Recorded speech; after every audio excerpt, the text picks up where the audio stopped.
The Knicks, we hope they get it right this time. I mean, it's been so long with the New York Knicks, and we out here as Knicks fans, we are praying, we are hoping. You know, we have our fingers crossed, especially starting with the lottery next Tuesday. It all starts with the lottery, and then we'll see what happens. The third pick goes to the New York Knicks. Come on now, dog. Come on, man.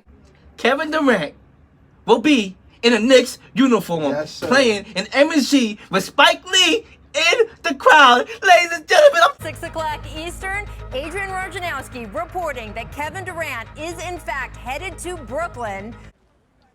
I'm telling you, man, any nigga that ever looked at me wrong owes me money or ever said any jealous bullshit about me is fucking dead. You understand what the fuck I'm saying? Hey, they're fucking dead, man. I don't give a fuck about it. It's about time it's about time the Knicks do something. It's been so long. It's been so long. I'm about to have a breakdown right now. It's been so long. All right, the Knicks. I've been a Knicks fan. All right, this is the first team I started watching, and it's just like I can't watch them no more. Who want to see these bums? Who want to see these bums on the court? Not me. Not me at all. I'm tired of it, all right? It's the daggone Knicks. It's the Mecca, okay? You know how whack this team is? When you got school trips going to the games. Season finale. I mean, you got school trips going to the games. Finale. I'm tired of it, man. They selling free tickets on the street. I mean, for these bums. Oh, brother. With the sixth, overall pick in the draft, the Giants take Daniel Jones. Daniel Jones. This may be one of the worst early round picks. I'm out. Just ready to get this show on the road. The catchphrase of all catchphrases.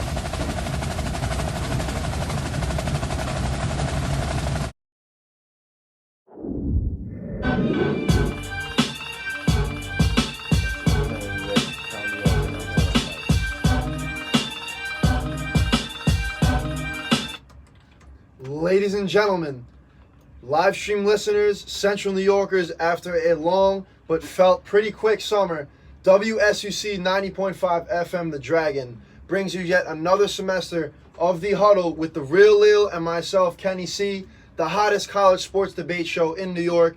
And man, are we ready for the semester. We got Robert in here with us today to talk some sports for the first hour. What's going on, guys? What's going on, man? You already know the deal, Kenny C. I mean, a long summer, brother. A long summer full of sports and all that, my brother. You gotta catch up. It's just been a lot of stuff that went on this summer. There's a lot of stuff that you know, that took us off guard, as we're going to get into in the show, you know, where all the surprises in the playoff, not the playoffs, but in you know, the finals, should I say, with the Raptors and Andrew Luck, free agency, just a lot of stuff that just been going on over time, over in the summer. Yeah, I got to touch on a little bit on my podcast, but obviously, you know, being away from Central New York, I mean, what can I say? I'm just ready to get this show on the road. You heard it here first. Robert, welcome in. This is the Huddle, baby. How you doing, Rob? I'm doing great, man. Excited to be here. Excited to break down some Giants, a little bit of baseball, and get back to it. Yes, sir. Might as well start it off right now. What we got on the agenda, Kenny C? So we're going to start this thing off with Daniel Jones or Eli for the New York Giants this season. Who do you guys think the Giants are going to go with? Who do you think is going to be the last survivor at the end of the season in the starting position for the New York Giants? Well, I would say this, you know, starting off the real Leel over here on the mic. I would say this. The Giants seem like they're going to go with Eli Manning, and I think the right move is to go with Eli Manning. Yes, if y'all know me, y'all follow me. I am not the biggest Eli Manning guy, as y'all all know who follow me. Like, I really think this guy is washed up. I mean, I've been thought he was washed up. I think he's a little bit overrated. A lot of people would debate whether or not he should make the Hall of Fame. I might give him the slightest edge Definitely not a first ballot, but maybe I'll give him the slightest edge of making the Hall of Fame simply because he won 2 rings. But nevertheless, Exactly. not to go into this brother dictionary or history, you know what I'm saying? Not the book of Eli, but to, have the book of the Huddle, with the question that you just asked. I think that Eli Manning is going to be the quarterback, even though I do think that it's going to be a point in time where the Giants are going to struggle. And trust me, they're going to struggle early. And then we're going to see the Daniel Jones era. Me, you, and Robert, we covered the NFL draft, when it happened in April. Yeah. And we remember when we was on the table, we was on the panel, and the Giants with the number 3 pick, number 6, right? It was a number 6 pick. Yeah. Number 6 pick, Daniel Jones. I was ready to walk out the booth. He was ready to cry. And you was like, why? It was a lot of stuff going on. It was a shocker. I chastised the Giants for the pick. I went on air. So you know what? To start off this season, I'm going to take back my words. And this don't happen a lot, but I'm going to take back my words. I think Daniel Jones is the truth. I think that, so far in the preseason, he looked like the best quarterback out the group. 29 of 34 passing yards, 416 yards, 2 touchdowns in his preseason. Not a lot of incompletions. 85% completion percentage. I think they're going to go with Eli, but I think Daniel Jones take over at the end. Robert, the Giants fan, what you got to say about this? Listen, man, I'll tell you what. 85% completion is no joke. Now, you have to take a step back and understand that preseason is still preseason. There's no real plays being thrown. You just got your vanilla plays, your vanilla offense, your vanilla defense. He's not playing against the Patriots starting defensive line, their starting corners, that kind of thing. Oh, so, of course. Yeah. So you take it with a grain of salt. He had a great preseason, and I think a lot of Giants fans are excited. And I'll tell you what, I'm feeling so much better about Daniel Jones now than I was at the draft. But at the same time, you can't go out and saying he's going to be the next. If he is 75% the player that Eli was in his prime, the Giants are going to be in good shape for the years to come. So. Oh yeah, it's way too early, like you said, to jump the gun. If you're a Giants fan, as Rob said, you're excited for this season. You're excited for Daniel Jones because, in my opinion, Leel, when it comes that time, because we all have seen the Giants in the past few seasons, when it comes that time where things are not going right and the fans want to turn in the organization, exactly, they're going to bring a large gathering to have Jones be the starting quarterback for the Giants. If I can jump in there, I'll say this: it's exciting. The season is exciting purely because of Daniel Jones. There are a ton of pieces missing on the Giants team. Their defense leaves a lot to be desired. And their wide receivers, a lot of guys going down to injury, torn ACL or suspensions. Golden Tate, exactly. So 4 games. Losing Golden Tate the first 4 weeks, I wouldn't be surprised if the Giants can only salvage a win out of the first 4 weeks without Tate. And then maybe they play 500 ball is your best bet after that. I don't expect the Giants to be anywhere close to a playoff team. Maybe they string together 5-6 wins this season, but wow. If Jones performs, I think you're looking up for the future. You draft an offensive lineman, maybe 2nd, 3rd round next year, and then you look first early round.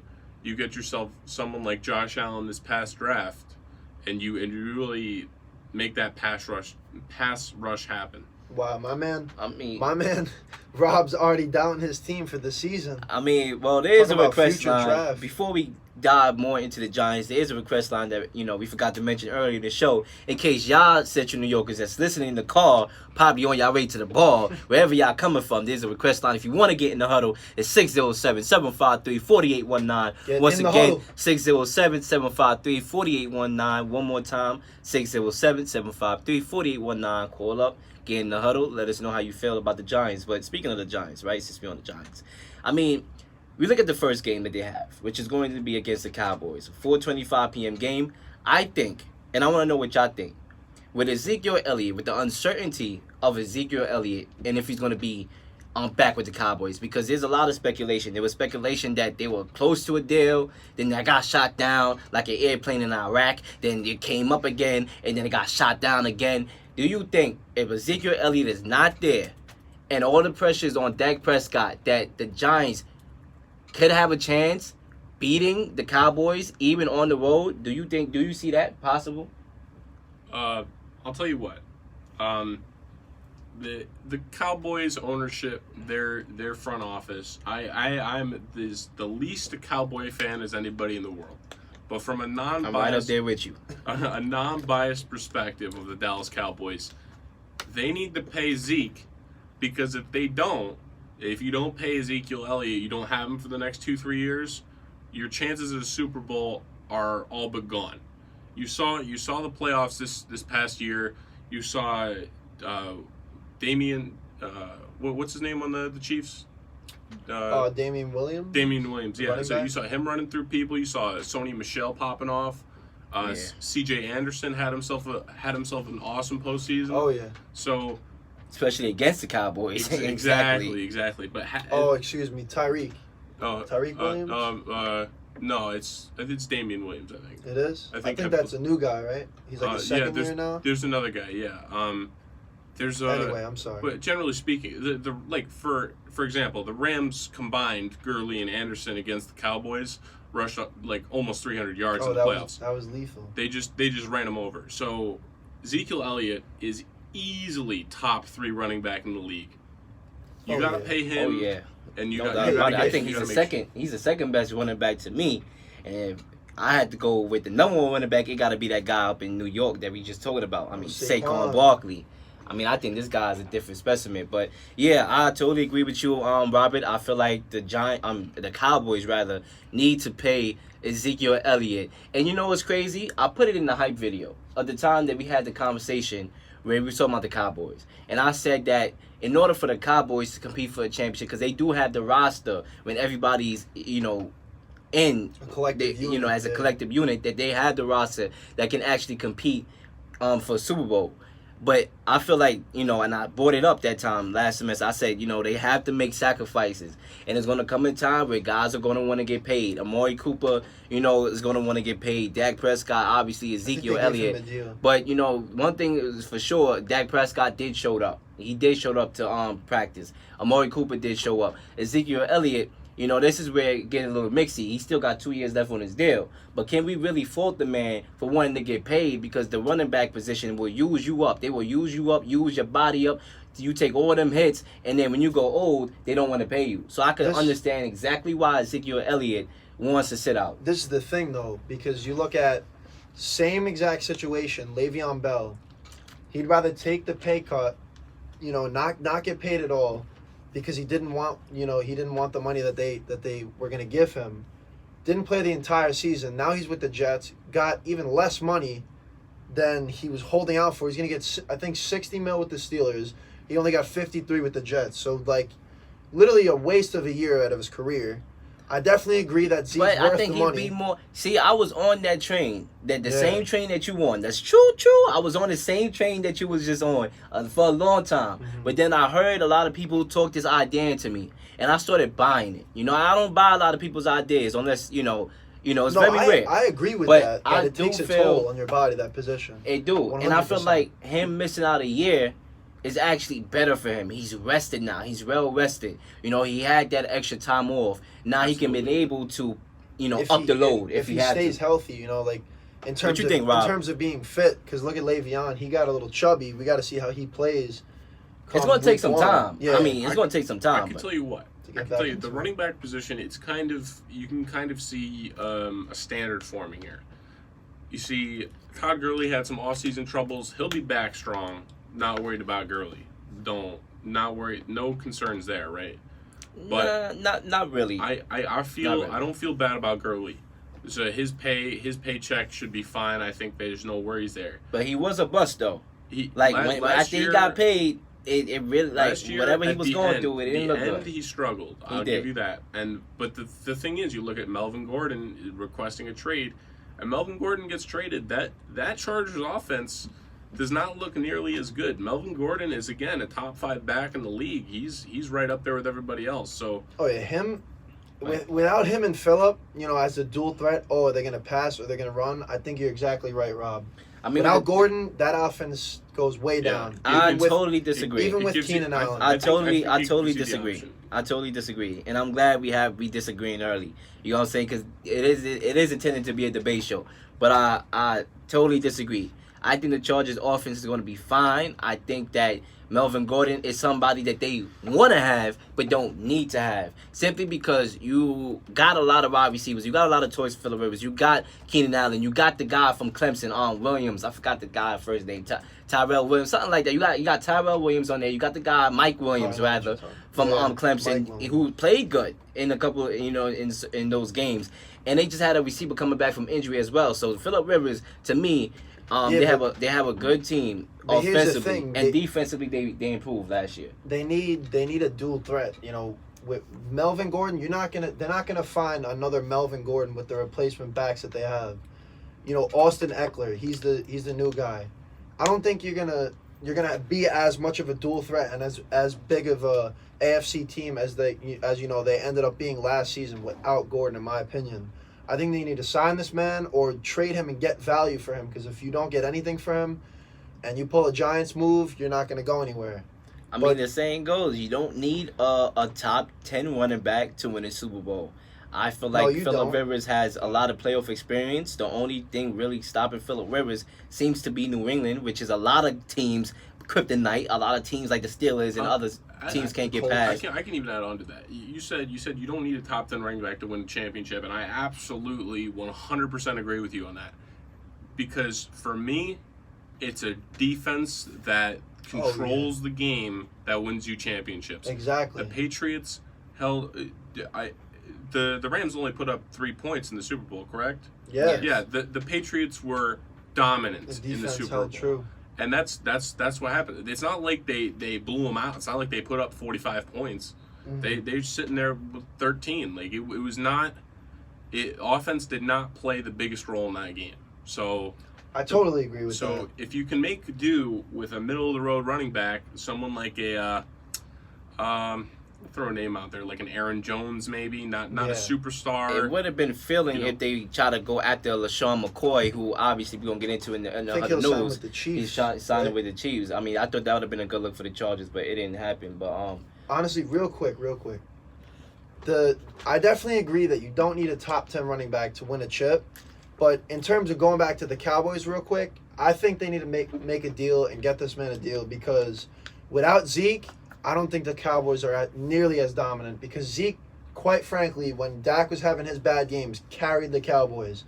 And if you want to look historically at the last time the Cowboys did not pay their star running back, which was, I believe, 1993 and 94, they didn't sign Emmitt Smith. Emmitt Smith did the same thing. He held out, wanted more money.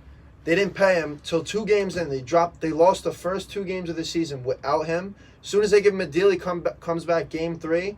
They go 14-2 and they win the Super Bowl that year. So, honestly, I think you pay Zeke. You have to pay Zeke, in my opinion. I mean, I agree with that. I mean, but the demands of these guys, I mean, they offered Dak Prescott $30 million. To me, he's not even a $30 million quarterback. But they offered him $30 million. He turned that down. He calmly, nicely turned it down and said, no, I'm worth more, because he's trying to get into the Carson Wentz of the world. But me, Carson Wentz is a way better quarterback than Dak Prescott. And I don't think Dak Prescott is a terrible quarterback. Let me get that straight.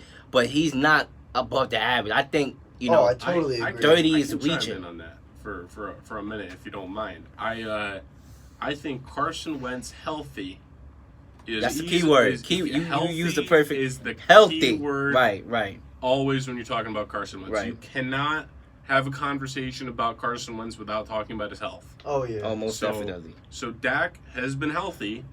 He has not been great. Is he worth the same as Wentz?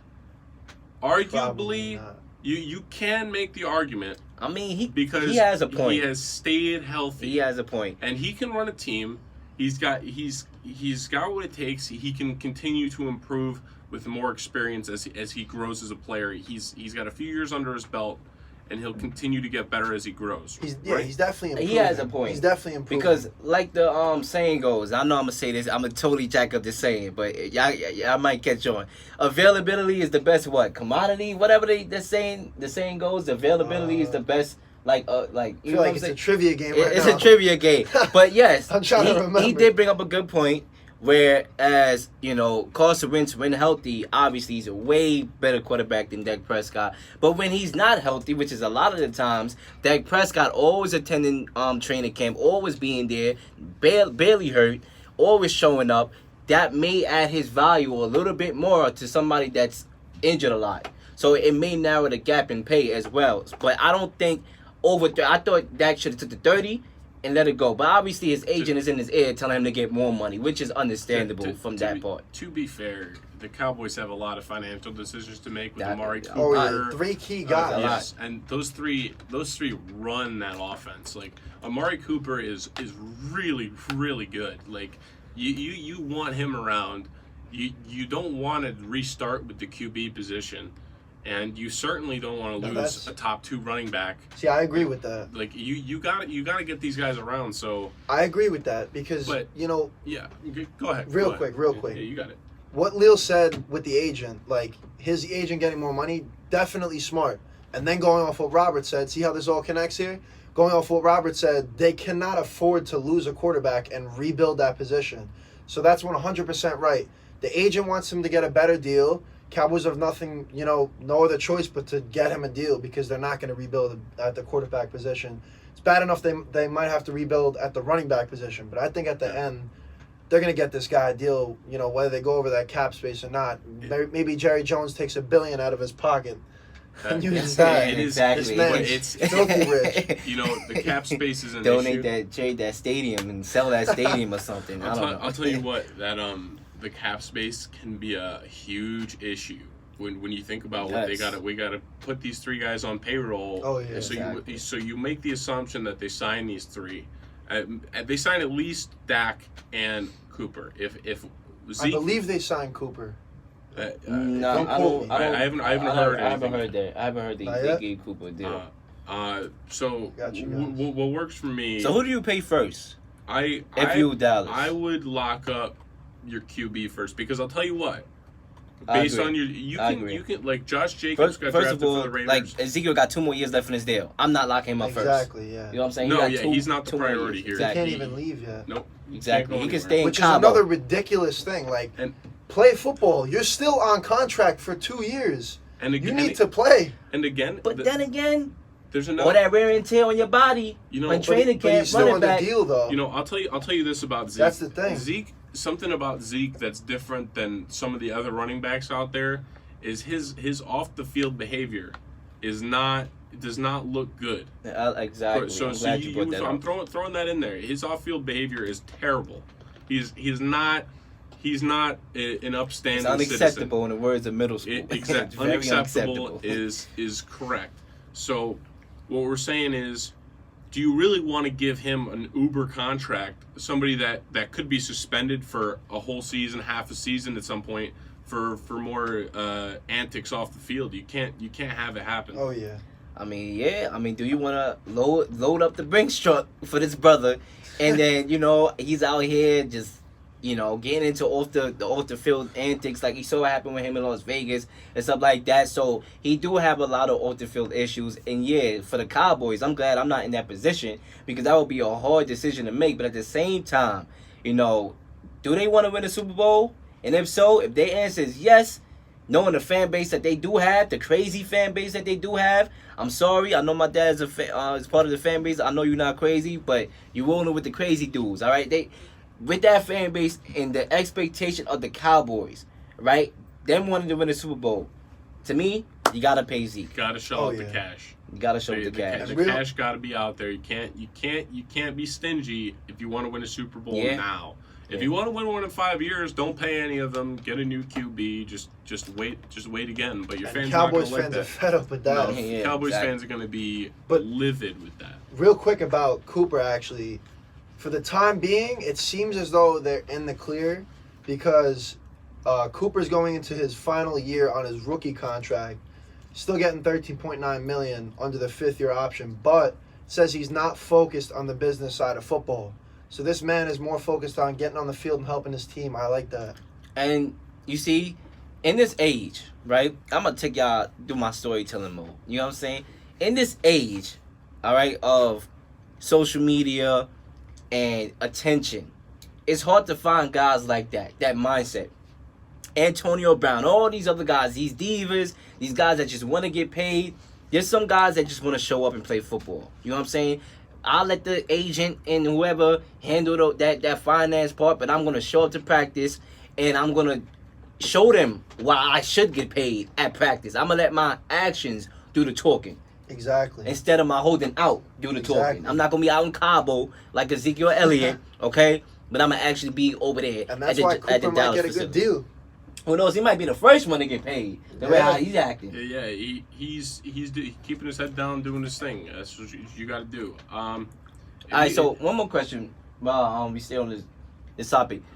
When both of y'all think Ezekiel Elliott is going to return to the Cowboys? If so, well, I'll tell you what. If I was talking fantasy football, wouldn't draft him in the first round because I had a friend do that. It's a dangerous Big game mistake for him. because you might not see Ezekiel Elliott until week 7, week 8. draft Or Saquon, we draft could see him Saquon, week or 1. even Le'Veon. Who knows? Or Christian McCaffrey. This could be Le'Veon part 2, but it's not even about that. It's a different situation than Le'Veon. Le'Veon wanted to be the highest paid running back, and he's pretty well paid on the Jets now, but from my perspective, I think he looks at what Bell did last year. I don't think he's afraid to step back and say, well, I don't have to play. You guys can figure something else out. I mean, the Cowboys' schedule, their first 3 games is winnable games. Against the Giants, we already talked Big about that Blue debacle, Sunday. all right? Small blue, not big blue. They small blue, all right? Cowboys, they go on the road against the Redskins the week after that, week 2. That's a good game. winnable game. Good Yeah. game. I don't know who's going to be starting between Haskins or Keenum, but I think that's a winnable game.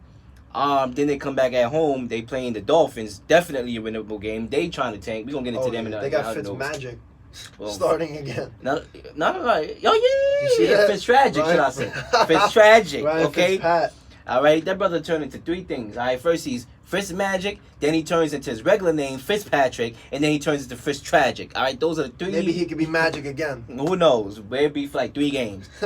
They got a winnable, they could win. They could do the first 3-4 games without him. I guess when they come back home in week 4, when they go on the road, rather they go against the Saints. That prime time, they're gonna need him. I will say this. I say he comes back in like after 2 games. Exactly. I think something very short term. I think Jones, he's a smart businessman. He knows what he's doing. He knows he needs the chipmunk looking running back, Ezekiel Elliott, back in the backfield. I think he's gonna get him. I think he's gonna give him a good deal, and he's gonna be back.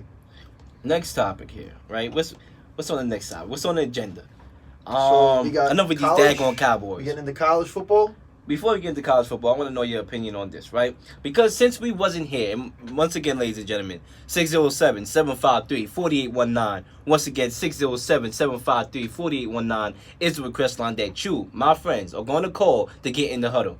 But since we was out of the booth and we was back homes with our family and stuff like that during this city, since we can't discuss everything that happened over the summer, that's why I came up with this topic. What is the most surprising news this summer that surprised you the most? And here's the choices. And if your choice is not in the choices, feel free to bring it up. Andrew Luck retiring. Multiple choice. KD, exactly. KD and Kyrie to the Brooklyn Nets. Jay-Z's partnership with the NFL, or the Rich Paul rule. What was the most surprising news this summer? I'm going with Luck. Can I walk through all these 3? Can I walk through these 3 with you?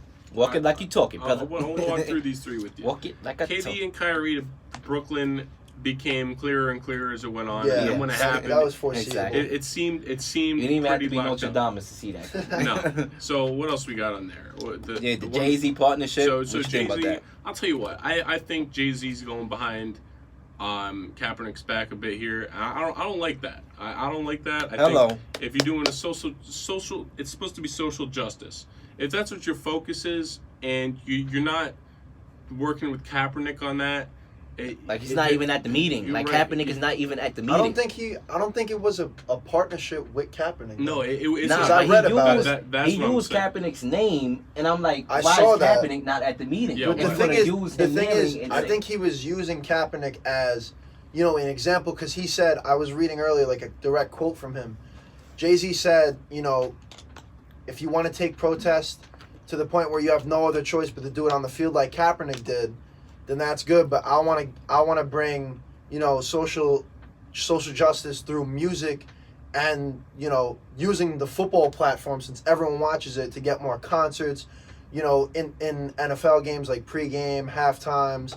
And I think he's more trying to incorporate a message through music with sports, since everyone watches sports. It's possible. And I'm not going to think he's trying to I'm not going to throw that point route that you made out of the equation. My thing is, I just don't see a performance where at the end of the performance at the Super Bowl, everybody going to be like, you know what? Let's hold hands and sing Kumbaya all the way to the end of time. I just don't see it. I think the NFL used Jay-Z. I think because I made this point on the Leel show, right? I made this point on the Leel show Friday. I said this. A lot of people get it misconstrued. The NFL games did not drop. Ratings did not drop. Oh, yeah. All right? The NFL, actually, the ratings went up than the previous years.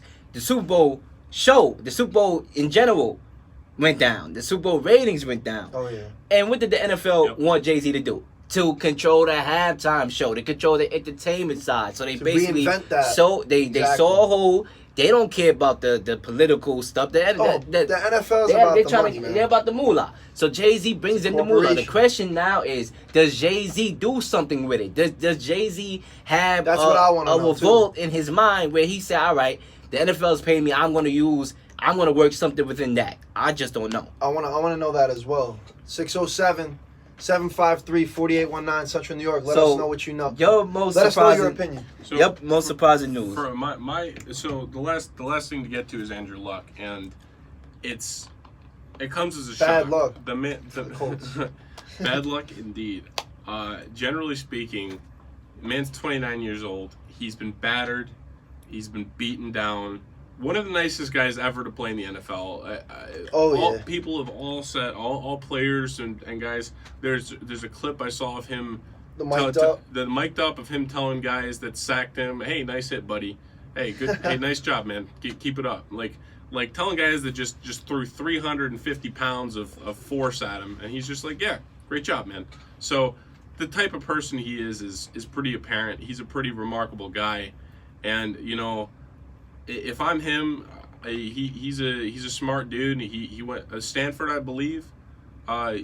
He went to a great Stanford, definitely. Yeah, Stanford, went to a great college. Has $100 million under his played belt. very well. Was one of the best quarterback prospects I've seen. Comeback player of the year last year, and he's got millions already. If I'm Luck, I am definitely.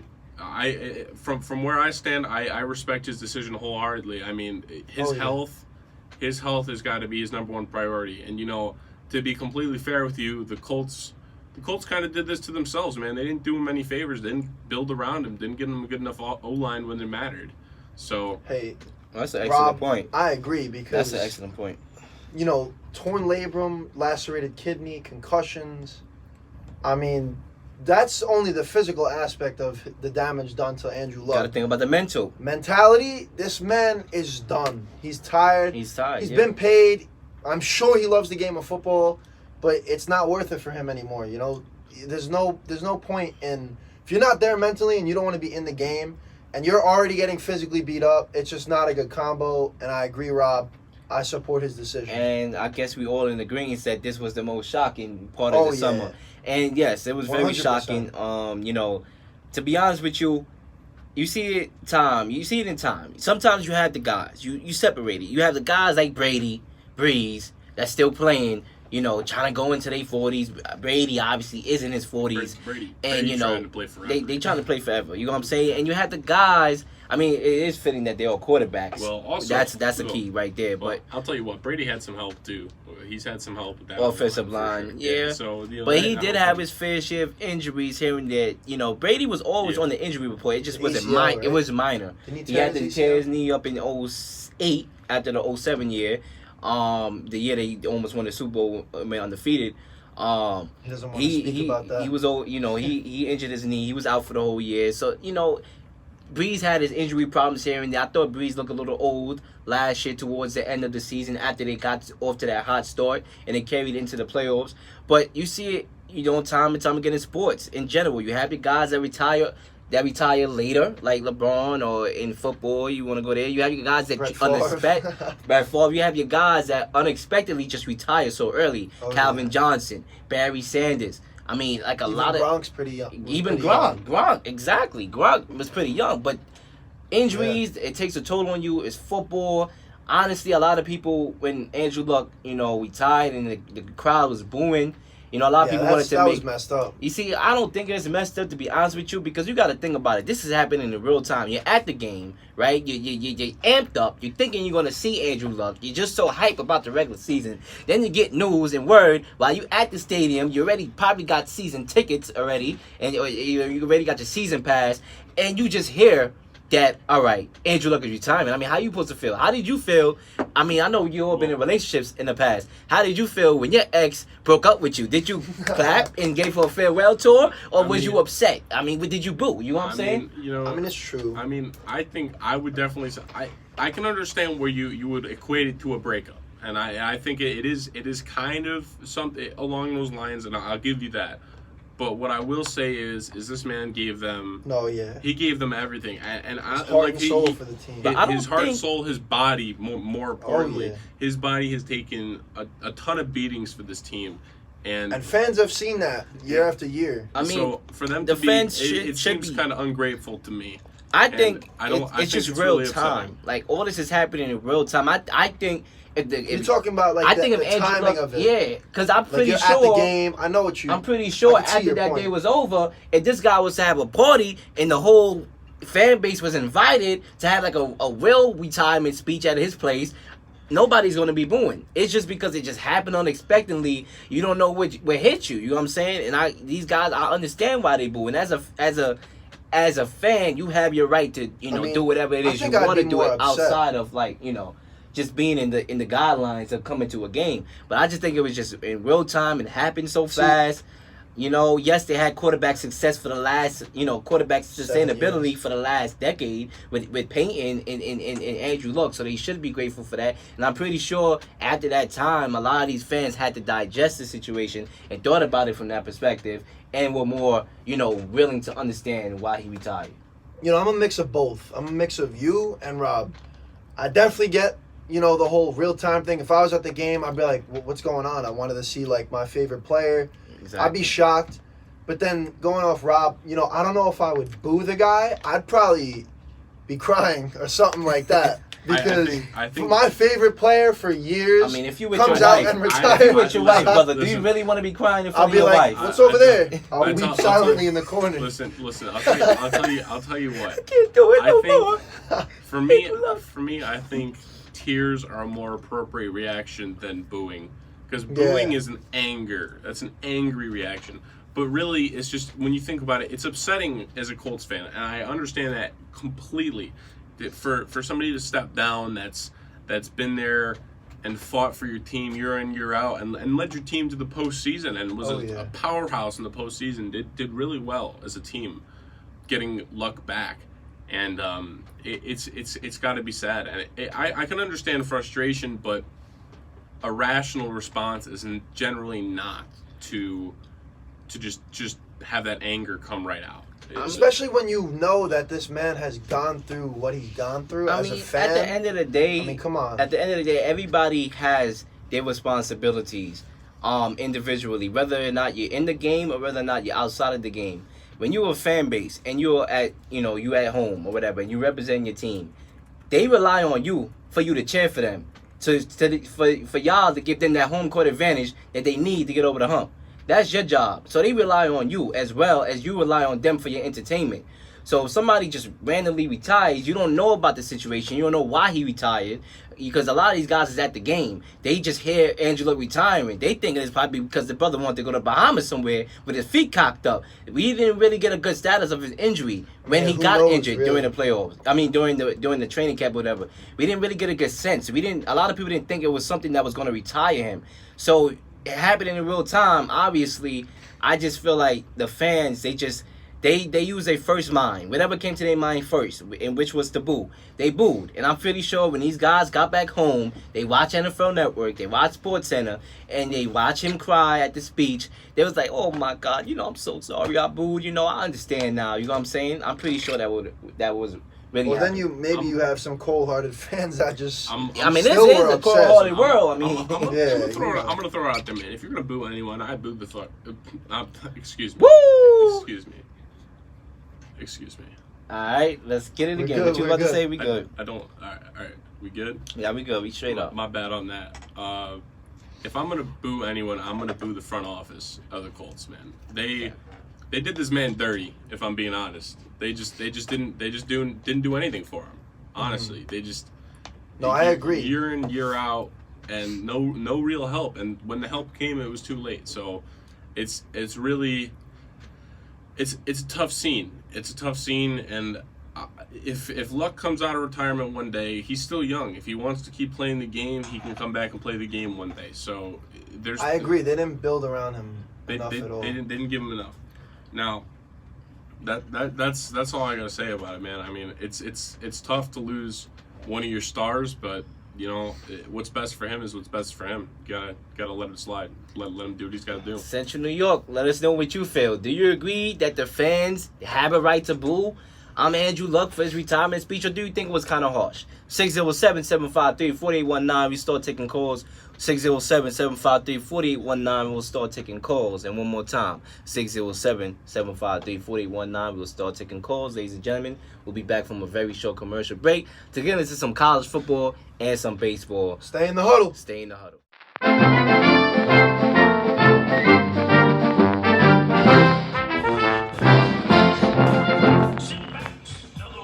Crank it up. Mic 'em up. Ladies and gents, Central New Yorkers, time is now 8:45 p.m. You are listening to The Huddle on WSUC 90.5 FM, The Dragon. Real Leel and our guest, Robert, for today. Let's jump right into this. Robert, New All York right. Yankees baseball. All right, so Robert going to give us his MLB report, Mets and Yankees in particular. Robert, send us away.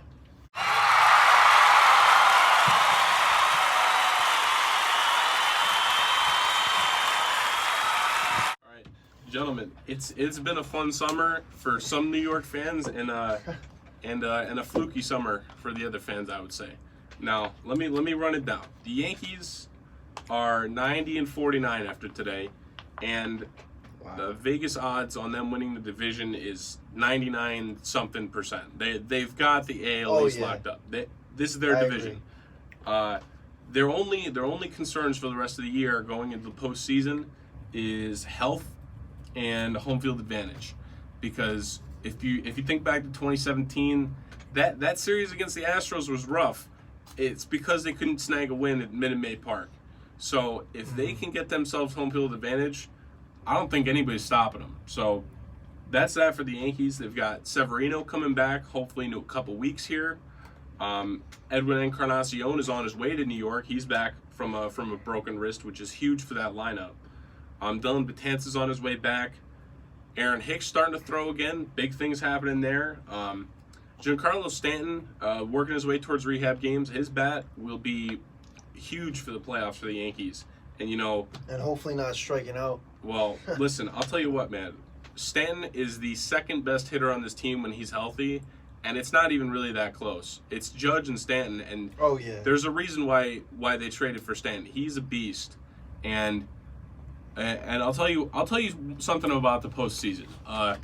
For me, the postseason is kind of the way people are like clutch in the postseason, that kind of thing. The way people think about it, your postseason is such a small sample size that it's not an accurate depiction of how a player performs in the postseason. Because Aaron Judge, his first season, 2017, was terrible in the postseason, right? Yeah. And last year, he went off. He was crushing baseballs in the postseason. So you can't judge someone's Judge, no postseason. pun intended. Yeah, you can't judge a postseason performance based off of just a few games. Like Judge played how many games did he play? He played 13 games. That's not a big enough sample size to say, oh, Judge can't hit in the postseason, because then he came back It's this 1 last year. year and he was hitting moonshots in the postseason. I also So- think that has to do with experience too. He Absolutely. went through the first year. Yeah. Second year, he's like, all right, I know the feeling. I know what the vibes are of the playoffs, and he was ready to go. Yeah, and I think Stanton's coming back with with a vengeance this year in the playoffs. I'm excited to see him hit. So I'm really hoping they get Stanton back, and the team will only get stronger. There's other people on the injured list, but the team's only going to get better. And getting Sevy back will be huge. And Rob, another big name too, Jordan Montgomery. Oh, Montgomery He'll be coming back. And and the big thing with Montgomery is with how bad J Happ has been this year. Oh my Jordan Lord. Montgomery can just take his position. Like, well, you probably keep Happ start for like eating innings up for people, but Happ's not on the roster in the postseason. And if CC does come back, he won't be on the roster either. I think they might go with the 3-man rotation too. I think Tanaka. So yeah, Paxton. it's Herman, Tanaka, Paxton is your number one. Yeah, like Paxton's he's your gotta best be. pitcher. You go Paxton, Tanaka, Herman, and then Severino's your 4. Yeah. And because you CC's iffy with the knee. CC probably not. probably not. CC's on the roster, but as like He's if you probably need done, innings, need innings in a blowout in the postseason. Oh, But yeah. he might not even be back. If Sevy can get back to Sevy, throw pitches, you start him game 4, or well, you maybe start him earlier, but then you go to Chad Green after that. Chad Green can give you 2-3 solid innings, and that's your game plan for the postseason. So all the Yankees need to do is stay healthy here on out, keep people healthy, cycle rest days, make sure people aren't banged up when we get to the postseason. That's huge. And they can make a deep run. And That's their biggest obstacle is going to come in the CS if they play Houston, because I think they're a better team than the Hey, Dodgers. Verlander, third no-hitter the other day. Oof. This guy's scary. insane. I got a question, cause I guess I'm the Mets fan in here. Yeah. I got a question for you, Robert. Yes. The Mets are 70-67. They just won today. Yes. In a doubleheader against the Washington Nationals, and they're fighting for a wild card spot, and things are starting to tighten up. Do you feel that the Mets could make a legitimate run and make the playoffs, or do you think their hard schedule, because they do have a rough schedule, is going to keep them out of the playoffs this year? I'll tell you what. 5 out of the wild card, Rob? They're 3 back. As far as I know, they're 3 back of the second back. wild card. And so here's the big thing with the Mets. The Mets were buried. They were out of it. They were really out of it. Generally speaking, they were way out of it. They had no business even being in this conversation right now. So I commend the Mets for just being going on a for us streak. having this conversation right now. Yeah. They did Exactly. well against the bad teams, but the problem is there's a podcast I listen to, a Yankees podcast, and the way they talk about like games in the standings, it's not so much about being 3 games back. It's about having to jump 4 or 5 other teams. Now, there's a lot of teams they're scrapping with right now. A lot. They got a lot to deal with, and the Cubs are 3 games up. The Cubs are a better team. Like if we're being realistic right now, Cubs are a better baseball team. But for the Mets to get to the postseason, They got the Phillies in front of them. The Phillies. They got to beat the They're a Phillies. powerhouse. They got to beat the Nationals. They got to Bryce beat Harper these teams. This is the truth. I tell you. Yeah, Bryce Harper is Had like a couple walk-off wins and Well, stuff like that. I'll and tell crazy you fashion. Walk-off grand slam. Yup. If you want me to give you my piece on Bryce Harper, the only bad thing about Bryce Harper, it's very straightforward. The only bad thing about him is how much he's getting paid. If he was getting paid his rookie contract under team control, he'd be talked about nonstop how well he's doing. But since he's got his big contract now, it's like now he's getting paid for his production now. It's generally what you look at with Harper. So, anyways, Mets need bullpen consistency to make the playoffs here. Their lineup is decent enough to put some runs on the board, but if their bullpen's not going to hold up, and they can't do it. They've lost too many games already with their bullpen floundering. So if they can they get that bullpen in shape, I mean, they can make a run at it, but now the difference is they're not playing the White Sox, they're not playing the Marlins, they're not playing those teams. They're playing the Phillies, the Nationals. These are great ball clubs. And Rob, I have a question for you. Yes. So do you think, a few weeks ago, maybe a month or 2 ago, however long it was, do you think if the Mets added Dallas Keuchel to their rotation, would they be better than they are now? Absolutely In a better not. position? No. You don't think so? No doubt. Dallas Keuchel, adding him to the rotation does nothing for the Mets. I think adding Stroman over Vargas when they did, I think that's a bigger upgrade than Keuchel for Vargas would have been. And I'll tell you what, for them to pick somebody up, they would have had to pick up Kimbrel, and they've already wasted money on relievers one in particular named Juris Familia, Oh, yeah. who's been pretty garbage this year. I Yeah. think we can agree on that. He's had some decent games in there, but his ERA is way up there. I don't know how bad his other his predictive stats are, but he's not having himself a year. Here we go right now with Familia. Yeah. I'll give you the numbers. Yeah, throw down the numbers. He's 4-2, which is decent, but 5.96 ERA, and that's in 54 games. Before you That's walk pretty bad. before you walk out of here, Yeah. Rob, I need to get your Super Bowl predictions because Absolutely. you know, I want to know who's coming out the AFC, who's coming out the NFC, and before you make your predictions, y'all, if y'all want to listen to Robert, so we all three of us got solo shows as well. Outside of In the Huddle, Rob got his show Tuesdays 8 to 10. Kenny C is gonna have his shows more likely on a Thursday, probably 6 to 8 or something like that. Around there. And you know, the Real Leel show on Fridays 4 to 6. But what you Tune in to all got? three. The Rob's Radio Showcase will be airing tomorrow. We'll be back out there on the air. I'm excited to get back at it. I'm gonna run down the divisions, and I'll give you my Super Bowl teams. Okay. All right. I think saying the Patriots are gonna repeat the division is the easiest pick anybody's ever made their entire life. So, and I've doubted Brady. I can't doubt Brady anymore. Like, it's like until he shows me that he's like broken and can't play football anymore, which might not be till he's 50. I gotta pick them to win the division. Okay. The AFC North, I think it's Browns or Ravens. I think the Steelers might have a pick there, but I think it's probably the Browns. AFC South is either Texans or Jaguars now that Andrew Luck's out of there.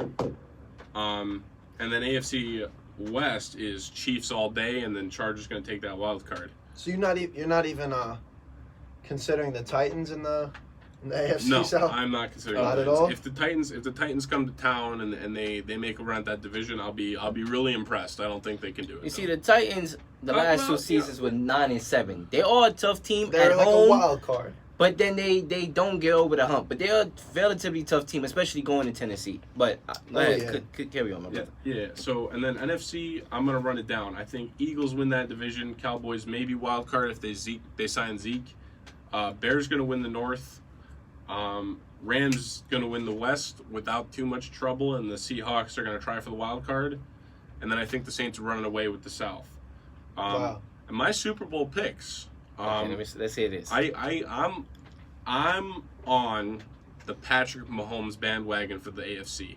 I think he's coming back this year and he's taking down Brady. Now, I just said I wasn't going to doubt Brady, but I think Yeah, Mahomes in his second full season is going to be even better, which is tough to do based on how good he was, but he learns a little bit more. He gets a little bit more help that line. That line learns how to play around him a little better. Anything's possible with Mahomes. Or their defense is going to hold up. Because you know how terrible their defense was. The defense Oh, yeah. got to the runs, stopping the run is the biggest thing for the Chiefs.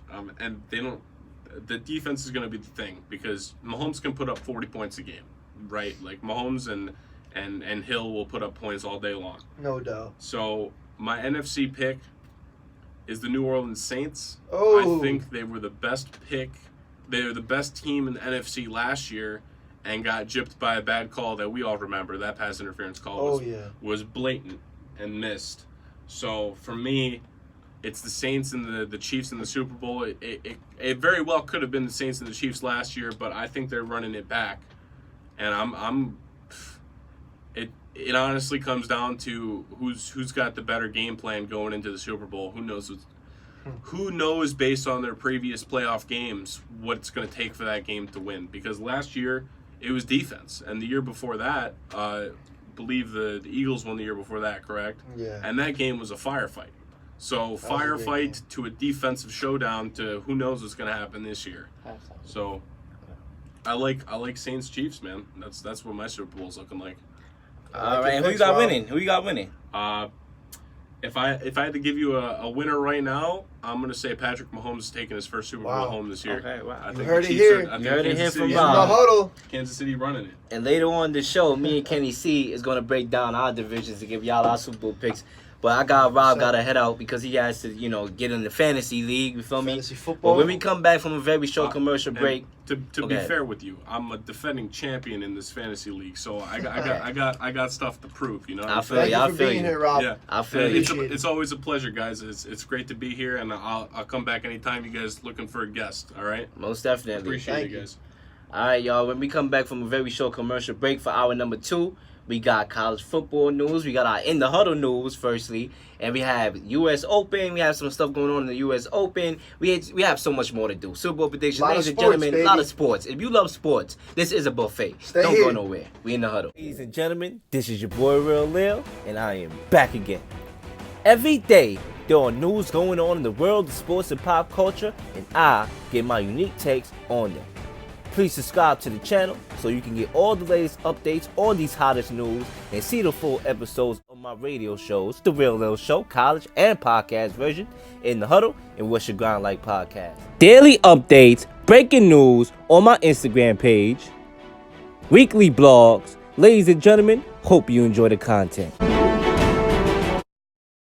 But then you break down the bowls too, and like you have questions that rise like, oh, what if, you know, Pete Carroll wasn't an idiot and chose to run the ball from the 1 yard line? That's a bowl win for the Seahawks. But Michael Jordan, you set it up perfectly for the next debate that we're gonna have of who is the GOAT of all GOATs, because we can both attest that Tom Brady is the GOAT of football and Michael Jordan is the GOAT of basketball. For those of y'all, all y'all listening, for all y'all Everybody who's listening. saying LeBron James, please cut the nonsense, please. All right, let's get that straight over I agree here. completely. All right. The Huddle is all about Jordan. So, you know, these are 3 of the guys where the offense, that's your number 1 wide receiver, your number 1 running back, and your number 1 quarterback. Oh yeah. But I don't think these guys are willing to take any pay cuts. All these guys is going to want pays or going to want to get paid. But at the same time, you got to ask yourself, do you want to be paid or do you want to win a championship?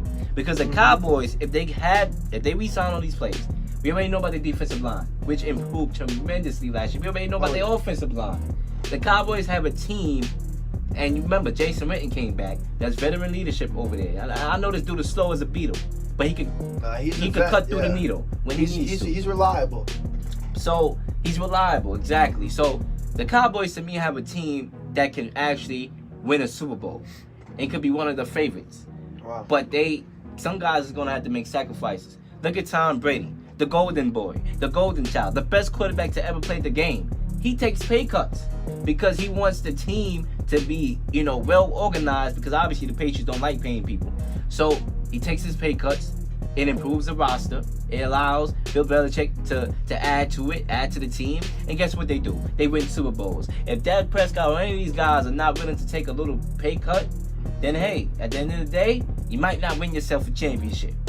You know, sacrifices take other sacrifices. And then you see the results after the sacrifices at the end of the day. Kenny C, you up in Cortland. You in this radio booth right now. I'm up in this radio booth right now. That's a sacrifice. It is, man. All right, We're it's out a here putting in sacrifice. the work after the work. Exactly. We love what we do. What we was doing Love what we 2 do. weeks ago, we was in the huddle. We got in this radio station at 6 o'clock. We didn't leave till it was 12 o'clock. When the Wolves start to woo. What is that? 100%, A man. sacrifice. These drugs do work. That's the thing, folks. Steroids work.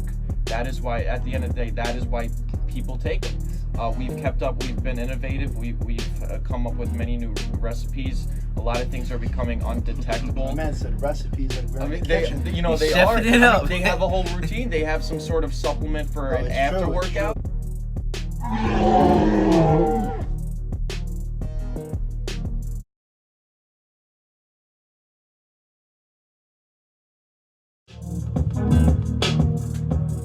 We don't want to blow the roof off this place. We always do anyway, though. Facts.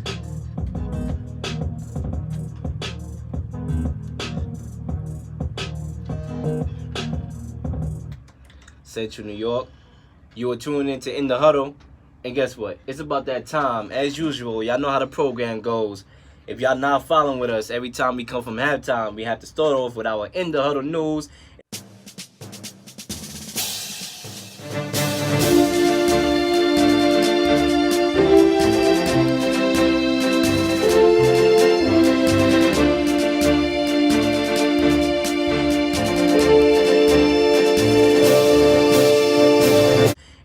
the Huddle news for this week includes, starting at number 1, we have the biggest, and I mean, when I mean the biggest, I mean the biggest, ladies and gentlemen. All right, the biggest news of them all. No, I'm lying. It's not the biggest news. But anyway, number 1, Joe Johnson, a.k.a. ISO Joe, all right, just led the triplets over the killer threes with a game-winning three-point shot to win the 2019 Big Three Championship. Ladies and gentlemen, if y'all been watching the Big Three, now I know a lot of people don't follow it, and y'all should, because it's an excellent league. It's up and coming each year. I noticed the improvement of the league, and I feel like with more eyes, this league will be excellent. It's a developmental league for guys that are retired from the NBA or guys that simply want a shot. ISO Joe has been eating all year. He's the MVP of the league. And the brother, a lot of people, they get cute.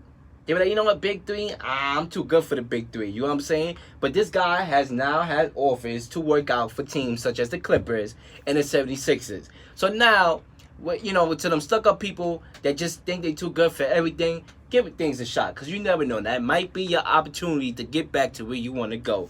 I did a lot of things over the summer. And I could have played cute and said, you know what, I'm taking my senior year off from the college radio station. No, I'm back in here, 2 shows out the ballpark within week 1. We're on the grind, Why? baby. Because we on the grind all the time, in the huddle. But anyway, number 2.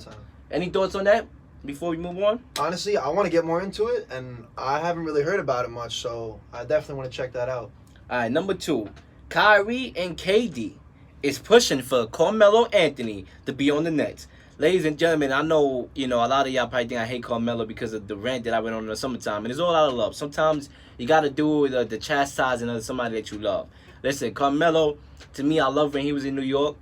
Obviously, because of the the superstars in MSG. MSG is built for stars, not them no-name players that they picking up. You know what I'm saying? But at the end of the day, you got to start from somewhere. But, so I want to see Carmelo back on the roster. I just felt like the brother was stuck up. When he had an opportunity to come off the bench, he didn't want to come off the bench. He said, he laughed at A-Tip. Yo, P, they say I got to come off the bench. Like, he was laughing, I feel like that was very dismissive, and that's the reason why. I don't think it has nothing to do with blackballing. The people saying that he's blackballed, I mean, to be honest with you, what does blackball means? Somebody preventing you from being in the league. And, he didn't do nothing to deserve being blackballed other than him, saying that he didn't want to come off the bench. But if he do get an opportunity, I mean, hey, Kyrie and KD are your man. You want to come back to you already familiar with the city? I mean, hey, with Wilson Chandler missing 25 games, I think that they may want to give this brother a call. I don't like it messing up the young chemistry, but at the same time, they already messed up the young chemistry by bringing in Kyrie and KD, so 2 ISO players. You might as well add in the vet with the headband. Get him back into New York. Get him. They go like this. They go like that. But anyway, number 3, we have sad news, ladies and gentlemen. Sad news. Got to change the tone because it's sad news. 10 people were shot at a high school football game in Alabama. 2 people are in custody. And it's just crazy, man. Like, you want to go to a football game. You want to enjoy. You want to cheer on your team, whether it's high school, college, NFL. You expect that would be the last place, something like that will happen. You know what I'm saying? But it is a time and era that we all living in today. So shout out my heart and condolences go out to all the people that was fatally hurt or just fatally wounded. It's honestly, it's getting ridiculous at this point, Leel. With all the shootings, when is this going to stop? It seems like it's been, this summer especially, has probably been the biggest amount of cases of mass shootings that we've seen. I don't know what's going on. This is not a wave to be following. If you're out there, you see shootings and then you decide, let me do the same thing. I don't know what, that's like a mental disorder right there. I don't know what that is. But anyway, our number 4 on our In the Huddle news, we have Kansas City Chiefs who are signing running back LaShawn McCoy to a 1-year, 4-year contract. No, 1 year, $4 million contract, $3 million guaranteed. I mean, it just makes the Kansas City Chiefs offense more lethal. Obviously, they lost Kareem Hunt, and they got a guy, LaShawn McCoy, that, he had his fair shares of 1,000 yards back to back. Last year was more of a drop-off year, but you was playing with this abysmal offensive line of the Bills. You know what I'm saying? So I think he's back with Andy Reid. Andy Reid coached him. I think that this is going to make the Chiefs just a harder offense to stop. You got Tyreek Hill, you got Travis Kelce. Hey, that's you a got great point. toys, Pat Mahomes. I mean, you got toys, Sammy Watkins. Let's not forget about that brother. I mean, they got offense all over the court. They got good weapons. I didn't even think about the whole Andy Reid connection. That's big too. I'm definitely excited for that. See what goes on in Kansas City. But number 5, we got the Houston Texans. Big news. Trade Jadeveon Clowney to the Seahawks for draft picks and players. The Dolphins also sent Tunsil, what's his first name? Something with an L, isn't it? Yeah, something like that. You got his first name. But along with wide receiver Kenny Stills and a 4th-round pick and a 6th-round pick will go to Houston. So, big news right here because the Texans' defense just got slightly less scary, losing Clowney, and the NFC heats up more now with the Seahawks adding Clowney. Thoughts on either of these trades, Leel? I mean, the Texans is doing a lot of shuffling. You know what I'm saying? It's almost like you got the Uno cards or the ID clear war cards, and he's shuffling. They're doing a lot of shuffling, ladies and gentlemen, and I just feel like, I like the Kenny Stills pickup. I'll say that. I like the Kenny Stills pickup. I think that he's a number 2 between a number 2 and number 3 wide receiver that can add another weapon for Deshaun Watson, obviously, who we all know DeAndre Hopkins, but who else? So he brings that other element to Deshaun Watson's disposal. The trade of Jadeveon Clowney, I didn't understand that.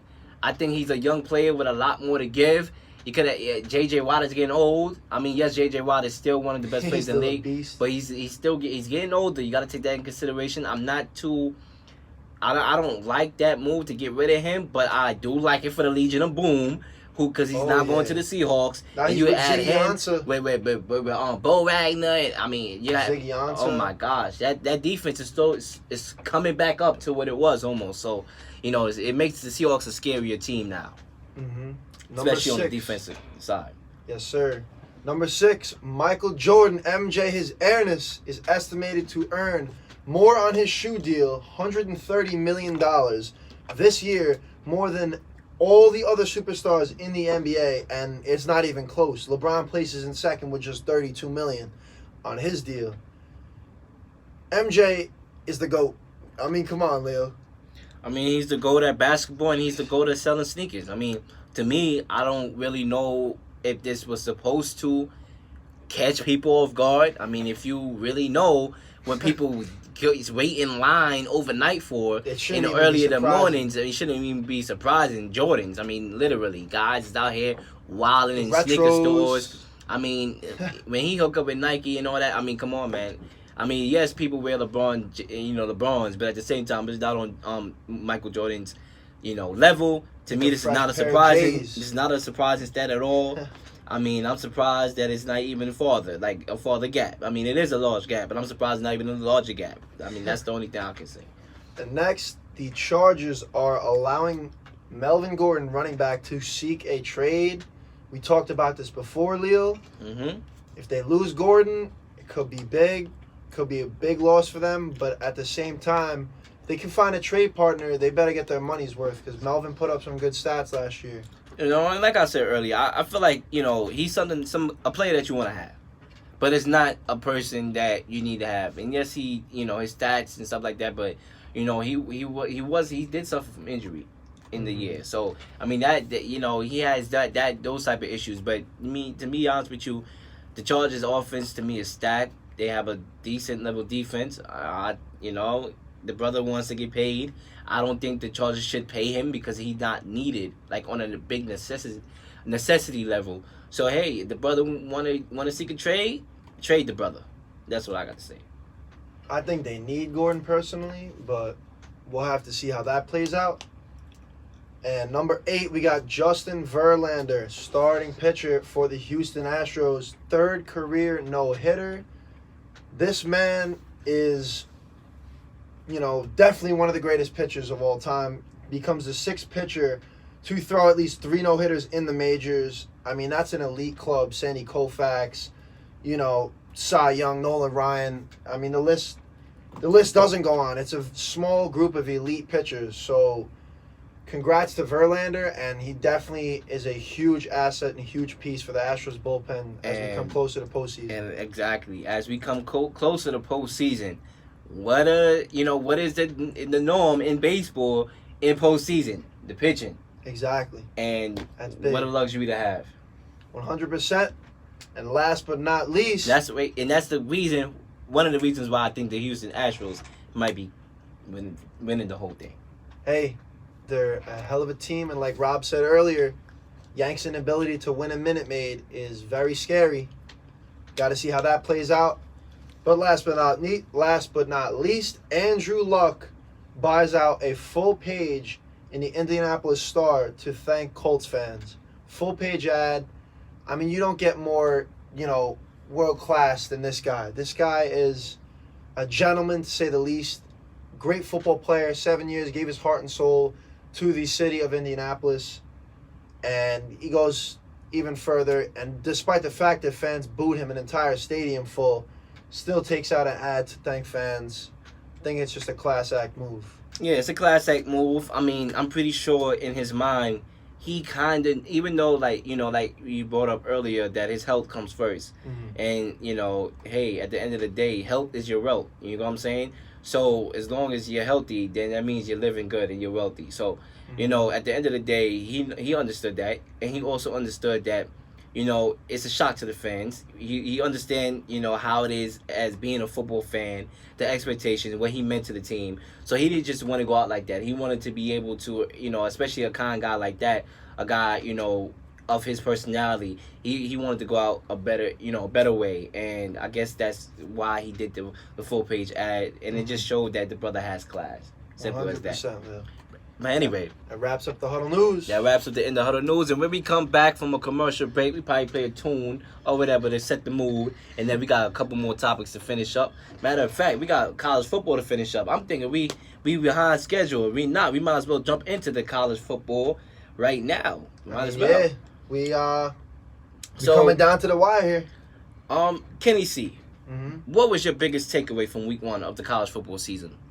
Biggest takeaway for me was that the NCAA needs to change around the way they make these schedules. I mean, thank you. Come on now. All the powerhouse teams that you hear about, Clemson, Ohio State, Alabama, Georgia. All these teams, you hear about them. You don't even have to watch the game. They're playing mere community colleges, it seems like. Exactly. They're trouncing teams. They might as well put SUNY Cortland on their schedule. Yeah, let us get a game. That would be a good game for us to have, even though we know it's going to be 89-0. You know what I'm saying? For real. I mean, 62-zip UCF trounces Florida A&M. That's just one example. There's a bunch more games. Clemson routing Georgia Tech 52-14. This is a joke. Leel. I mean, Alabama and Duke. I know Duke is more of a known school, but at the end of the day, you really tell me Duke was going to win that game? Literally? Come on now. I mean, they got trounced 42-3. You look at Alabama's schedule. They got New Mexico State. Hello. Please. Come on. Literally? New Mexico State. Call up NCAA for me. I'm going to have to make a... Matter of fact, we back here again. NCAA. Let's get a schedule change. How you doing? We need schedule changes right now. Because I don't know why in the world Alabama's playing New Mexico State. All right? Kindly return my call. Thank you very much. Had to make that call to the NCAA. Then they got Southern Miss. Oh, my gosh. Really? Southern Miss? I mean, literally, this is a joke. This is a joke. This is really a joke. Their non-conference schedule is totally... stupid. WCU. I don't even know what that stands for. Okay, you know what I'm saying? No idea. Listen, this is crazy. So, yes, I totally agree with you. They need to work on their schedule. I mean, they got Clemson's schedule is easy. I'm too lazy to put up their schedule, but I'm gonna put up their schedule too because their schedule is easy. And if I dog Alabama, I gotta dog Clemson too when it's needed. They got Charlotte, not even nowhere near ranked. You know what I'm saying? But their schedule, I mean, it looked more better than UNC's Alabama. basketball. They're not known for football. So, at the end of the day, I like your point. My biggest takeaway from week 1 is that, listen, the saying in football, you don't have a team if you don't got a quarterback. Quarterbacks get all the love. They get the MVPs in the NFL. They get the Heisman trophies most of the time in college football. And you know what I'm here to tell you, Kenny C? Ain't nothing going to change. Listen, we had a quarterback field day in week 1 of the college football. All right. You had let's start off with Jalen Hurts. who is in the Heisman category. 332 yards, 176 rushing yards, 6 total touchdowns in his first game as a transfer student in Oklahoma. You know, you had Justin Herbert, who struggled in this game pretty much from Oregon. But then again, I won't say he struggled because that is a nice Auburn defense. He still put up 226 yards and 1 touchdown. His wide receivers is missing. His top 3 wide receivers is not there. So to put up that, I'll take what I just said back. He did fairly decent. You know, we had Trevor Lawrence, who probably had the most surprisingly bad game. He threw 2 interceptions, 168 yards, but he's still a Heisman Trophy candidate. Hey, you know what I'm saying? You know, doubt Trevor, man. You got Justin Fields from Ohio State replacing their quarterback over there. 18 exactly, replacing Dwayne Haskins. He 18 of 25, 234 yards, 91 rushing yards, 5 touchdowns in total. I mean, it's the quarterback. I think the quarterback is going to win Heisman again. That's my biggest takeaway from week 1. Hey, and Leel, I agree with that. We haven't had a running back Heisman in quite some time. I mean, the quarterback is the most pivotal position in college sports. Like, no doubt about it. He's the leader of the offense. And in the NFL, too. Oh, yeah. I'd agree with that as well. And you still got Tua Tagovailoa, who's also in the Heisman. So, Tagovailoa. Who do you think will win the Heisman out of these quarterbacks? I'm going with my guy Trevor Lawrence. Okay, I like that pick. I'm saying Lawrence is gonna run away with it, and here's why. This guy last year was a freshman, and not only was he in talks to be a Heisman candidate, he was supposed to be in the draft. Exactly, he wasn't eligible. As a freshman, and this man took his team. Bang, and ran through Alabama in the championship and won the championship. 2,606 yards, 65% completion percentage, 24 TDs, and only 4 interceptions. That's a hell of a year, and for him to legit keep composure as a freshman in a championship environment against Alabama, the most prestigious college football team in the nation, and tear them apart the way he did, 347 yards, 3 touchdowns. I mean, Leel, if Trevor balls out this year like he did last year, I'm going with Trevor Lawrence. A lot of people who know me know that I'm a big Trevor Lawrence guy. I remember on my show when I did a live performance gig at the 5-Spot Restaurant, and this was shortly after, a couple days after the the Clemson beat Alabama in that national championship. I went on and I literally came out with a hot take, and I'm not backing down.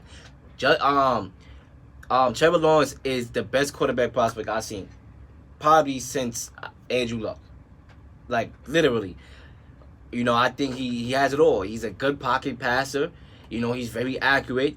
But in this game, in week 1, he didn't make a lot of foolish throws. He did throw 2 interceptions. And one of them interceptions, I don't even know why the hell he bothered to throw the ball. Just threw it up. However, I'm not going to let one game throw me off. I still think he's going to be in the top 3. I do think he's going to be a finalist. You know, because they only allow 3 to come to the ceremony. I believe he's going to be one of those 3. But you know, honestly, I don't like to get carried away by just one game. I don't at all. But you know what? The brother showed me a lot in that offense, in that system that they got in Oklahoma, where they just keep reloading. They had Baker Mayfield. What happened to Baker Mayfield? Won the Heisman. Now he's balling in Cleveland. They had Kyler Murray right after that. A lot of people say, oh, Kyler Murray can't fit Baker Mayfield's shoes. He probably even did almost better than Baker Mayfield, honestly, with his stats. Heisman Trophy, and now he's on the Cardinals. So I got to go with Jalen Hurts. I mean, he's in the perfect system that's obviously quarterback friendly. Hey, I mean, the first 2 picks, breed Heisman back to back. Yeah, the first pick was the Oklahoma quarterback and the Heisman Trophy at that.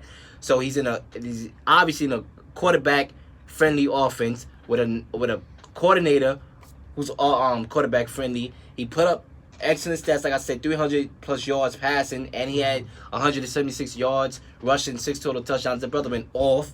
I mean, I'm gonna go with Jalen Hurts. I like that pick. I'm gonna go with Jalen Hurts. I think he's much improved. I think he improved his passing. He made a couple good throws. Hey, he came in when Tua went down in the championship. Yeah, showed he could still ball, and that was his ticket. 100%. That was his ticket, right? Another thing, Leel, he had no problem being the backup to Tua. Exactly. At Alabama, so he put up with it until he decided to transfer. See, Yeah. I could respect that. You know, a lot of guys, they find out that they're not going to be the starters, and guess what? They transfer immediately, right? You know, especially with the way how the transfer He was rules hurt for a change while, now. too. You know what I'm saying? Now it's easier to transfer and Yeah. still get that year of eligibility. So he was ready to, you know, a lot of guys are ready to be out. Oh, He yeah. stood there, you know, he did like, I believe he played like a whole year Yeah. as the backup Mhm. before he decided, you know, what was best for him was to leave. And, you know, I don't have no problem with that. Yeah. But to wrap things up in college football, we had Oregon versus Auburn. And Oh, another that was a good game. another thing too here, another notable news was JT Daniels, quarterback for USC, who's going to be out for the year after torn Wow. ACL and stuff like that. So that's very That's big for huge for USC. them. But Oregon and Auburn, to me, Kenny C, once again the duck chokes. The duck chokes. I mean, the Oregon Ducks have a history of choking. They choked in the national championship yeah. against Auburn before. They choked against Stanford last year when I believe they were up 31-3 or something to that Yeah. effect. And Stanford came back and won. The Ducks is always choking. They choked once again. They came out. Their offense looked good to start off the game. I thought Justin Herbert looked very well in the first half. Hey, they were on fire. They were on fire, and then out of nowhere, I mean, I didn't think Auburn, they freshman quarterback Bo Nix or whatever, he struggled. Bo Nix had a great game. He struggled in towards the beginning, but towards the end, he, you know, obviously he brought that team Yeah. back with that touchdown with 9 seconds Oh, left to yeah. go, and it's crazy They because were they down showed 21-6 at the end Exactly. of the third. and they showed a picture of Bo Nix when Auburn beat Oregon in that I BCS saw championship. that. He was in the crowd, With and then Cam. he's the one that was a savior for Auburn. So you Yeah. see how time works. But once again, to me, I'll take away is Oregon. You know, once again they choke it, and they have a pretty hard schedule, and that's why I thought this game. You know, I don't want to call a week 1 game a must-win game, but yeah. they have a hard schedule. That's I a mean, ranked game, you know. That's big. That's a ranked game against the SEC. You still got a hard schedule. You still got to go up against Stanford on the road. You got Washington ranked number 13 on the road. You know, you have to go against Utah, who look fairly good. You got to go up against them on the road, I believe. You know, So, you know, to me, there's a game that they should have won. I still think they do win the Pac-12, but you know, this is a game that they wanted to win, especially after losing the national championship to them a couple years ago. Exactly. This is one you wanted to rebound from. The takeaway for me was, like you said, Oregon's inability to securely hold the lead. They completely blew it. You know, they had chances to keep the lead. They missed a 20-yard field goal. Punt return to Javon Dropped Holland. the touchdown in the back of the end Yeah. zone early in the game. Dropped the touchdown. Javon Holland, the punt returner, set the Ducks up literally perfectly. 81-yard return to the Auburn 9. But then Herbert comes in and fumbles the football. So it's not like they didn't have chances to keep this lead and extend this lead.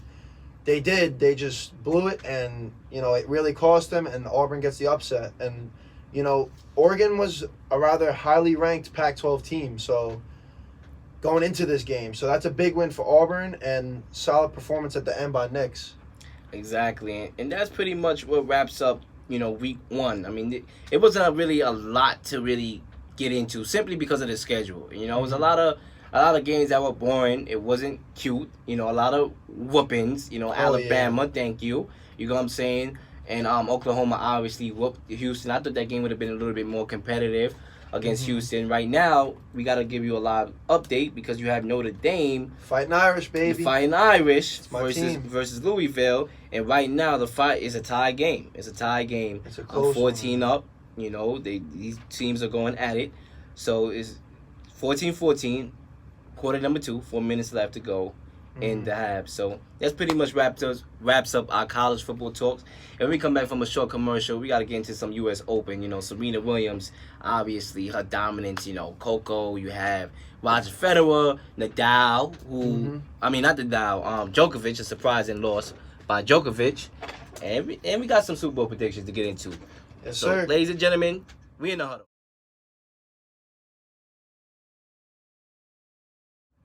Comes now a melody which has always been Greek to me. WSUC Cortland. Sit back, snuggle. Crank it up. The musical stylings of 90.5. The Dragon. Yes, ladies and gentlemen, we are back in the huddle, Central New Yorkers. and we had a pretty good show so far to start off. You know, I'm feeling this show. But ladies and gentlemen, we still got a half hour left to go, so we can't cheer up right now. We still got a mission to complete. But right now, we're going to bring it to the U.S. Open. As you all know, it's around that time when the sun shines before, the time where the sun go down. You know what I'm saying? Got to do these rounds. I got to do the rounds. It's around that time, though, ladies and gentlemen. No jokes. I mean, like when the summer is coming to the end of summer, you in the U.S. Open. Obviously, it's always a good thing to watch U.S. Open. You have, you have the GOATs, the GOATs of the sport. The greats like Nadal. You have Djokovic. Obviously, I'm going to get into Federer. You have Serena Williams and stuff like that. Then you have the new outstanding, what you call it, Cinderellas, like Coco Gauff and Naomi, who's obviously ranked number 1, who went down today. She lost today, and I'm going to get y'all in tune with that. But my take, basically, around this U.S. Open, listen, ladies and gentlemen. Right now, first let me go off with Naomi. So she lost today. She lost, I believe it was to Bennett, right? I don't know how to pronounce these people's names. I'm not even gonna lie, but she lost. Facts. Excuse me, Central New York. But she lost 2 sets. She got swept in both sets. 7-5, 6-4. This was a girl that I picked to represent the finals against Serena Williams, but obviously she lost. She just had an emotional game against Coco Gauff, and I wonder if that emotional, ending had anything to do with this matchup. Probably not. Probably I'm reaching here, but they did have an emotional ending with Coco Gauff when she lost to Naomi. Coco Gauff was very emotional. She was crying, really crying.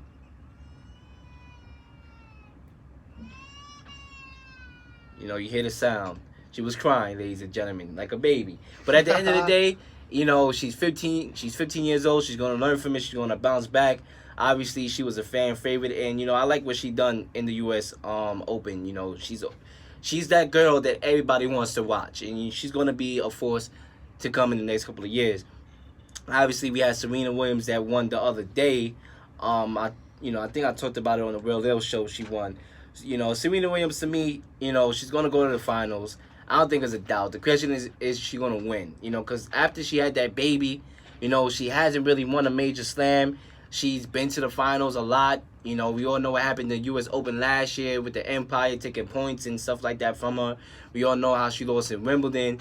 But, I think this is Serena Williams' year of revenge.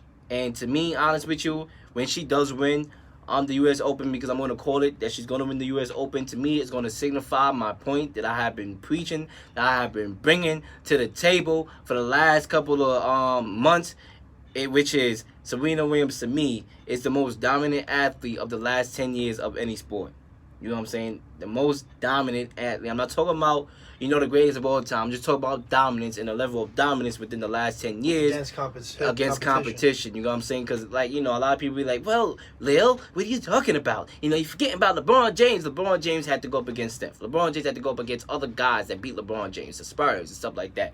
Tom Brady, obviously, is in the top 3 discussion as well. He's in that talk but I think Serena, because in a lot of, when you think about the tennis in the Grand Slam, you think about Serena. And if she loses, it's very dramatic.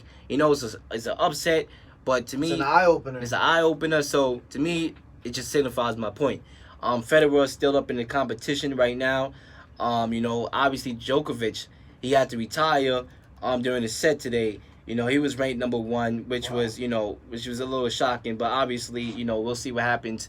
He still want to catch Federer in his quest of having the most Grand Slams, so that was shocking today. But Federer's still in it, Nadal is still in it, and you know what I'm looking for. I'm a guy, I'm all about rivalries, you know what I'm saying? Rivalries is what makes sports great. And I'm trying to see another Nadal versus Federer matchup, the end of Wimbledon. You know what I'm saying? Even if I think it's going to be in the semis to see that too, or something like that. But I want to see that match because it's always good when Nadal and Federer go at it. But ladies and gentlemen, that's the U.S. Open for you. Continue watching it. And we're going to move on to our next topic on the agenda, which is, our Super Bowl predictions Super Bowl, baby, and stuff like that. But before we get into our Super Bowl predictions, we got a game. ladies and gentlemen, football fans, Central New Yorkers, all the football fans that's on YouTube and on, listening on the stream that's not working. So obviously you're not listening on the stream until we fix that. But on the 90.5 FM airways, wherever you are, we got a game on Thursday. I hope we didn't forget, ladies and gentlemen. Yes, sir. Football season is back. And My I'm not team, talking, actually. And I'm not talking about the preseason. I'm talking about the regular season. Football My season team is actually is on. back. And the Kenny C's team is playing. So you know what, Kenny C? Take us away. What game Green do we Bay got Packers, Thursday? baby, versus the Chicago Bears. I do believe they are in Chi-Town, which is kind of scary for me. But honestly, with our new additions on defense, with Aaron Rodgers being healthy going into the season, I think we have a good shot against Chicago. I'm not going to doubt my team because it's my team. I got to have faith that we're going to win this game. But I must say that Bears defense is lethal. Definitely, scary to watch. Khalil Mack, they better guard my quarterback or he's going to get sacked all night long. He said they better guard my quarterback. My quarterback. He sounded like Terrell Owens. They better guard my quarterback. That's my quarterback. I totally feel you, man. You know what? Who you going to go with in this game?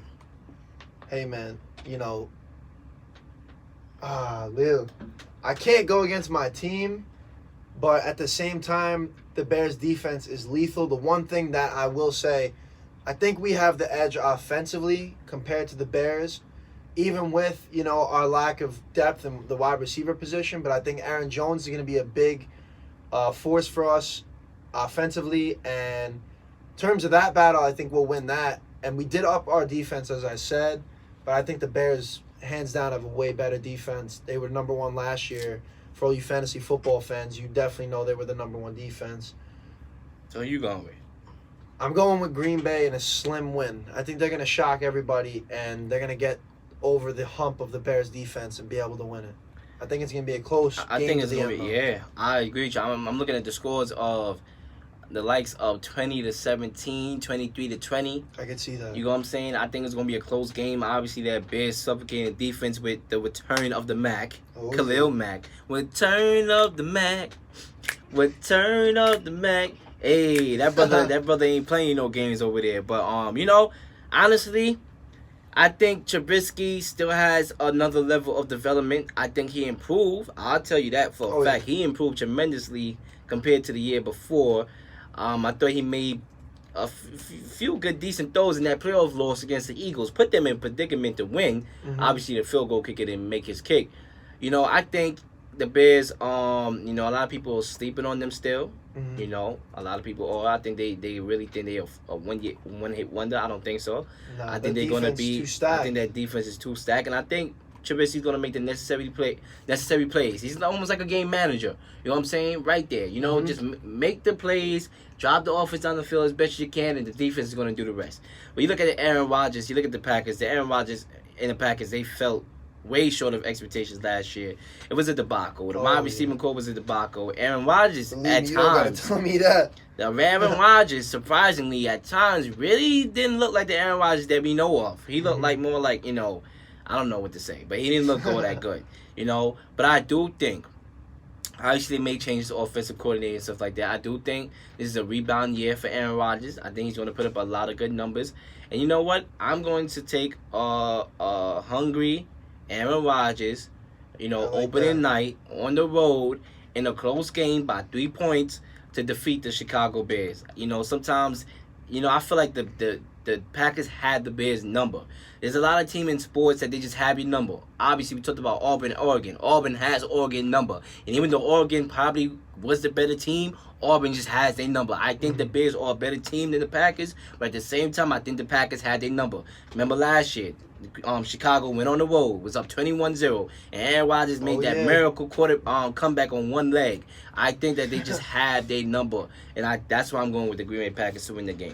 Lil, I like that pick because I was going to say that's probably the deciding factor to me. If Aaron Rodgers has that ball in his hands towards clutch time, nearing the end of the fourth, and we're down, whatever the situation is, I think, it's lights out. Rodgers been in many positions like that where he needs to step up and be that guy, 2-minute drill, win the game. We saw many Hail Marys a season ago, not last season, season before.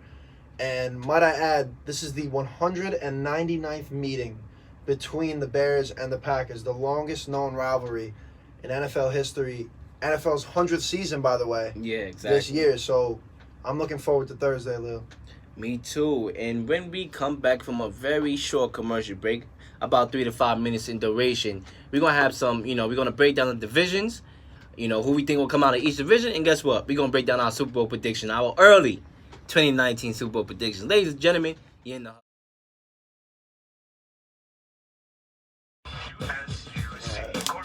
It's the final stretch. Crank it up. The musical stylings of 90.5. The Dragon. Central New York. You already know. WSUC 90.5 FM. The Dragon is the station you are listening to. It is now 9:49 p.m. Leel Kenny C. This is the Huddle.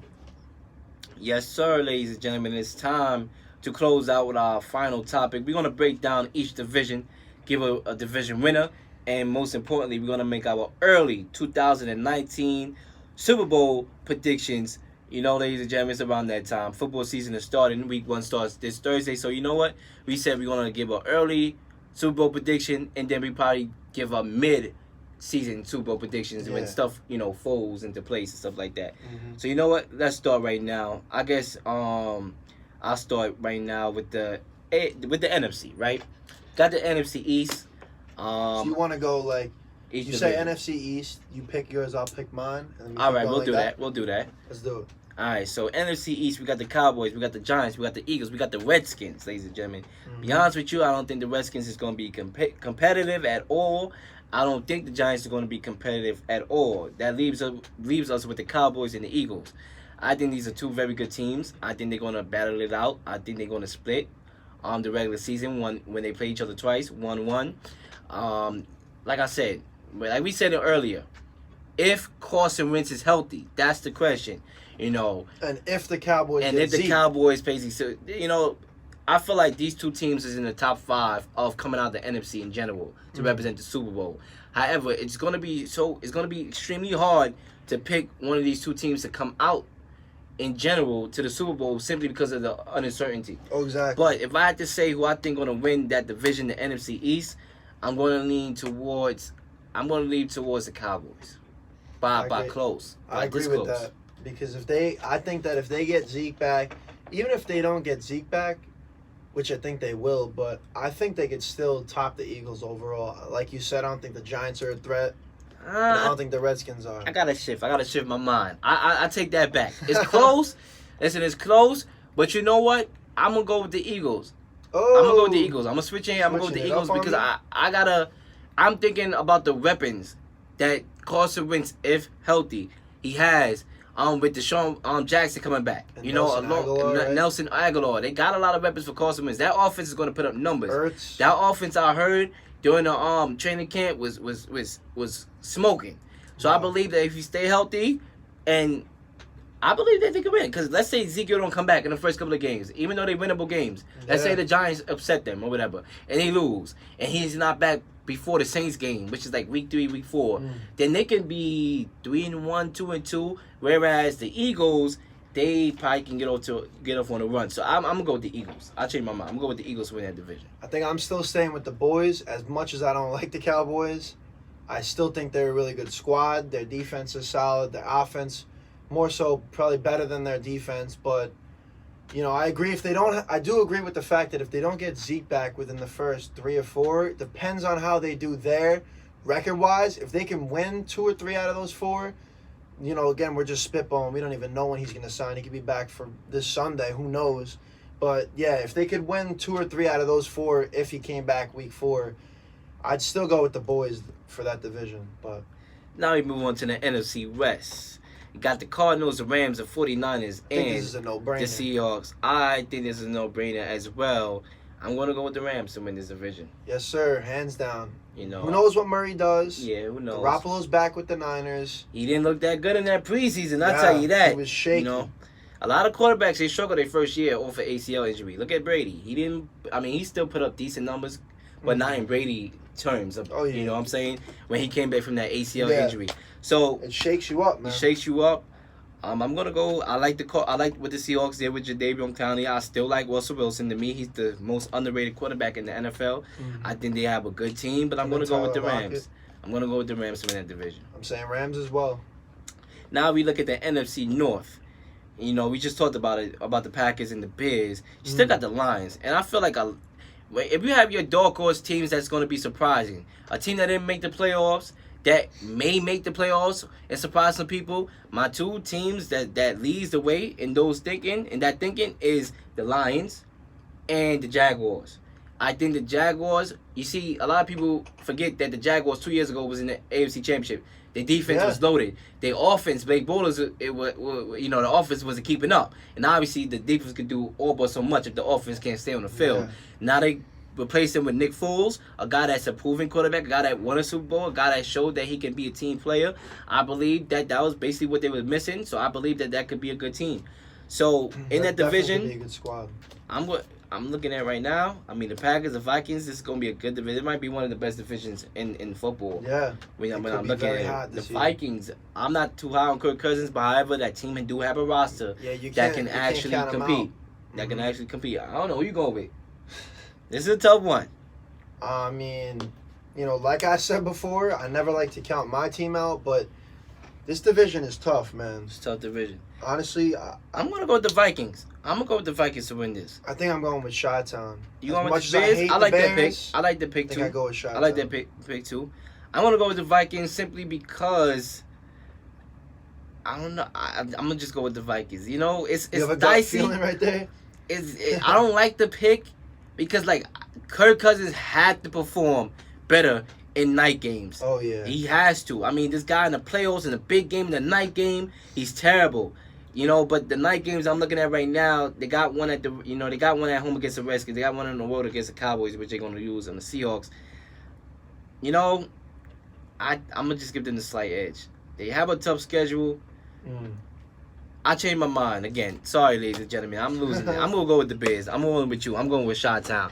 Simply because I have to see more from Kirk Cousins in the big game. I didn't realize how much night games they have. They have a few, and I don't trust Kirk Cousins in night games. I already said that. He's 4-24 in the big games. I'm not trusting the brother. I'm going with Chi-Town. See, the big thing for me with the Bears is the fact that their defense is still going to be as dominant as ever, even with losing Bryce Callahan and Amos at safety to Green Bay. I mean, their schedule, it's not too. I take that back. I was gonna say it's not too difficult, but they got Green Bay, they got the Saints, they got the Eagles, the Rams, and then obviously you play your division rival twice. Then they play the Cowboys, the Chiefs. The Chargers. I mean, they got a rough schedule. I mean, pretty much the Vikings and they got the Chiefs. Yeah. You know what, That's man? a rough schedule, man. Ladies and gentlemen, I don't like to flip-flop. I know you like this host is Here we go, I'm making up his mind. But I'm going to go back to the Vikings, ladies and gentlemen.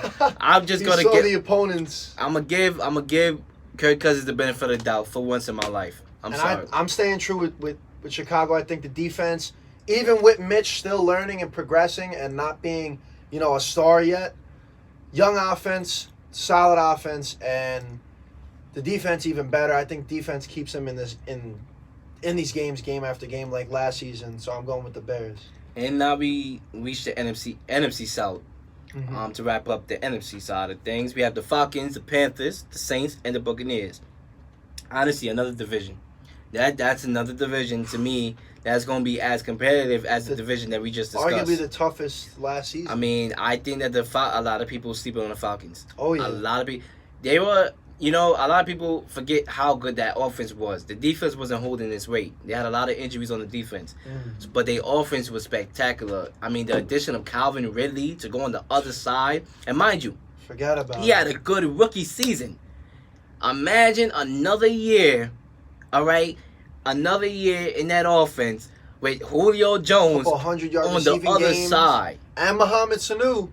You throw him in that mix? Exactly. You see, Julio Jones made it easier for Calvin Ridley last year. And you know what? This year, Calvin Ridley is going to make it easier on Julio Jones because now teams are alert on Calvin Ridley, which means they can't double team. Exactly. Because they're going to leave Calvin Ridley out. So it's going to make Julio Jones even better as well. So you got the Panthers. Obviously, we don't know Cam Newton's health. That's an issue. McCaffrey, I like McCaffrey. I think that's one of the guys you may want to go with in your fantasy. They got a good squad, man. DJ Moore and Curtis Samuel at wide receiver. The Saints. Greg Olsen. 2 years in a row. Heartbreak. They still going to be good. The Buccaneers. The Buccaneers, to me, I actually think they're going to be a mid-level. They're not going to make the playoffs. I'm not going to be outrageous. Yeah. I said they stay 500. 7-9. I think they... Like 7-9 around that time. I could see that. A little under 500. This is the year that Jameis Winston needs to show guys that he can actually play quarterback in this league and be a starting quarterback. Forget it. If he doesn't, he's done, man. But I'm taking the Saints. You want to take the Saints? I'm going to take the Saints as well. I think this is the best bet. I think, I got to go with the Saints. They were just unbeatable last year in that division. All right, now we move on to the AFC to wrap things up. We don't even have to go over the AFC East. We don't. I'm going with New England. It's got to be New England. I'm sorry, Central New York, because I know y'all like the Bills. But, man, I got to go with the Patriots. Watch out for the Jets as far as the second place. I think the Jets is going to be a fairly decent team. Yeah, they got a new squad. I could see an 8-8 season, a nice solid 8-8 competitive in a lot of those games, but then get over the hump type of season. I think Sam Darnold in year 2 is going to show the world what he can do. I think Le'Veon Bell, after a couple games, he ain't going to be the same, but in a good way. He's going to improve. So, I'm still going with the Patriots, man. They've been taking over this division since 2001. Right, since the early 2000s, I'm going to go with the Patriots. No need to pick against them. I definitely think that, it's a whole new atmosphere in New York with Adam Gase. He ran a very slow-paced offense in Miami, but what I've been reading lately with the preseason and how he's trying to change it around, he's trying to get it more, incorporating hurry-up offense and a very quick-paced offense. And with the new weapons that they have, Jamison Crowder, and now you got Bell, Darnold, going to be his second season getting under his belt. I think they got something going, but yeah, I don't think they top the Patriots in that division. The AFC West here, you got the Broncos, the Chiefs, the Chargers, and the Raiders. I'm going to go with this is close as far as the Chiefs and the Chargers. Obviously, I'm picking between those two. I think the Chiefs. Yeah. I'm going with the Chiefs. I think that's the safest bet. Yeah, I got to go with Patty Mahomes. You got the AFC North, which is another division that I think that's going to be one of the best top 4 divisions, top 3 in the NFL. Got the Ravens, you got the Bengals, you got the Browns, you got the Steelers. I got a bold prediction. Let me hear this. I'm taking the dog pound. The dog pound is going to win the AFC North over the Steelers. Everybody thinks that the Steelers are going to take it again. They lost AB. They don't have Bell. Yes, they have James Conner. And they are a great football team altogether. But I'm taking the dog pound, Leel. I wish you had a dog sound effect. Barking. I'm going to see if I get that dog. I'm going with the Browns, man. Everybody's like, nah, they're not going to. I don't think they'll win the division. They have a great team now. They got a bunch of good players. I don't think they're going to top the Steelers. Nah. I'm taking the dog pound. They're going to win the AFC North.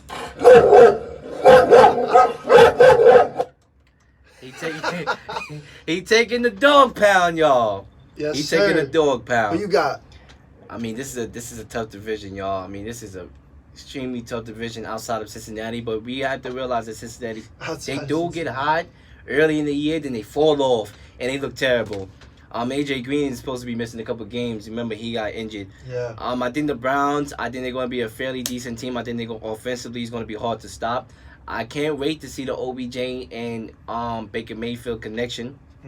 The Steelers, to me, I think the Steelers I think the Steelers are in a better position without AB and Le'Veon, simply because all that noise, all too that diviness drama is gone. We don't hear too much about the Steelers, and I think that benefits the Steelers because they can just come out of nowhere, surprise a lot of teams with James Conner. James Washington had an excellent preseason game. He had an excellent preseason game where he showed up. Ben Roethlisberger still got a little something in the tank. We still got Mike Tomlin, one of the best coaches in football. I think they're a good team. I think people sleeping on the Ravens. This is a team that they won the division last year. They were in the playoffs. They lost obviously to the Chargers. This is a toss-up, but I'm gonna go with the Ravens. Wow, Ravens. I'm gonna go with the Ravens. Lamar Jackson. I'm gonna go with the Ravens. I like them. I think Lamar Jackson is gonna improve as a passer, a little bit more than he did previous year. A lot of people forget that when Lamar Jackson was a freshman at Louisville, the year that he won the Heisman, he wasn't the best passer. But the year 2, when he was in Louisville, he looked more polished in his passing game. So I feel like that's going to happen in the NFL, where he's going to, be better in the passing game from year 1 to year 2. And he said he's also they're going to try to incorporate him throwing the football. Exactly. Not too high of a number, but 30 more times each game. Around 30 times a game, he's going to be throwing the football. I like his receivers. I like the pickup of Marquise Brown. I like the defense. They got a excellent defensive player. I forgot this guy's name, not ringing in my head. From Seattle, I believe it was. This guy's not ringing in my head. But, hey, I'm not even going to think about it. Time is running by. Frank, what's his name? Yeah, it's not rolling in my head at all. But I'm blanking out. Earl Thomas. Oh, ET3. Yeah, ET3. Earl Thomas, Yes, I like sir. Justice Hill out of Oklahoma State as a running back. A lot of people not really talking about him, but he was a very good. He's a sleeper, fast man. running back at Oklahoma State. I think he can make some noise. I like that team. I think they're gonna come out. I think they're gonna come out. He's taking the Ravens. Don't forget about Mark Ingram Jr. from the Saints. Oh, yes, sir. That's a running back The right vet. there. A hard running back that's gonna pound the ball. I'm going with the Ravens. And the last division. And the last division we got here is the AFC South, where you have the Texans, the Colts, the Jaguars, and the Titans. I'm thinking it's either Jaguars or Texans, honestly. I'm going to go with the Texans. I trust Deshaun Watson. I believe that a lot of people sleep on Deshaun Watson. Obviously, he started up slow after the injury last year. It took him time, but then he came back to the Deshaun Watson. And a lot of people forget that they went on a streak. They won 8 straight or whatever. They were going off. I like the addition of Kenny Stills, like we discussed earlier in the show, to go alongside DeAndre Hopkins, who's a half man, half beast. I mean, his brother out here one-on-one, even if he's covered well, he's open. I mean, yeah, they lost Lamar Miller, but they got Duke Johnson Jr. to replace him. Exactly. And they got Carlos Hyde. They got Carlos Hyde. I think I heard they might cut him, but I don't know. I'm not sure. I like they're a good squad. I like the Texans. I'm taking them too. I think Deshaun's gonna rebound after having that injury last season, and he's gonna ball out. Most definitely. And I think it's about that time. All right, Leel. That we make our Super Bowl predictions to end the show. Yeah, we running over a little time here, but we ain't gonna go to 10:30 today. I don't think so, right? Oh, sir. We gonna end this off today. But before we do that, we gotta give another live look into the college football game that's on right now. Louisville versus Notre Dame. Notre Dame Irish. Let's see the score right now. We have Notre Dame up by a touchdown to start the third quarter. It's entering the third quarter after halftime. It's 21-14. Notre Dame, ranked number 9, over the Louisville Cardinals. Still 2 more quarters left to go in the game. But ladies and gentlemen, I need a drum roll. Sound effect, because it's about that time we make our early 2019 Super Bowl predictions.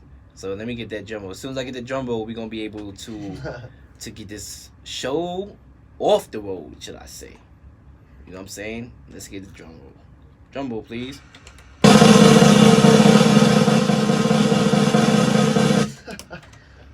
Kenny C. I'm going to tell you right now, my Super Bowl prediction as out there is blazing with the music, with the drum roll. And, the studio may crash because of that. Who knows? But, you know what? It's funny because I normally, in this situation, already have the 2 teams in my mind as I enter. But this is coming straight off the top of my head right now, because I've been going back and forth. Me too. I had 3 teams. To me, the AFC, it's tough. Obviously, it's between Kansas City and the Patriots. With a sleeper team of the Texans being in that mix. And the Browns. But nah. I don't know. I don't stretch for that. I have the Browns barely make it. I do have the Browns make the playoffs barely.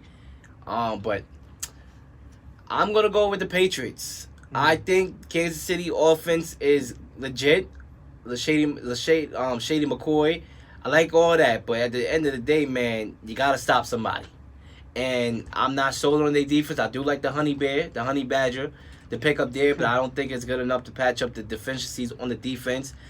I'm gonna go with the Patriots, man. Anytime you bet against Bill Belichick a year in and year out. He proves you wrong.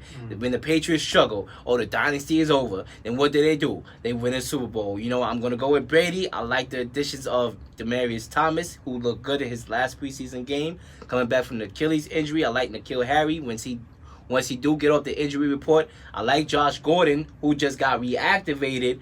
I think that's very good. Tom Brady has all these weapons at his disposal, not to mention Julian Edelman on the Super Bowl MVP back over there. Not to mention Sony Michel, Rex Burkhead, James Wright at the running back position. They got the offense almost as good as Kansas City. Even though Kansas City offense is better, they still got a good offense. That's top 3, top 5 in the NFL. But what separates me with the Patriots and Kansas City is not because I'm a New England fan. It's because of the defense. I like the defense. I like the McCourty twins. I like I like Stephon Gilmore. I like the Patriots team. I like Michael Bennett, the pickup of Michael Bennett. He's gonna make plays. He's already making plays in the preseason. Bill Belichick, the mastermind. I'm going with the Patriots to represent the AFC. Go to the NFC. There's 3 teams to me that's in this mix, and it's hard. But it's the Eagles, the Cowboys, and the Saints. Now, these 3 Not teams. Even the Rams? Nah. They in the top 5, but nah. The 3 teams is the Saints, the Cowboys, and the Eagles. And to me, honest with you, I just feel, let's start with the Saints.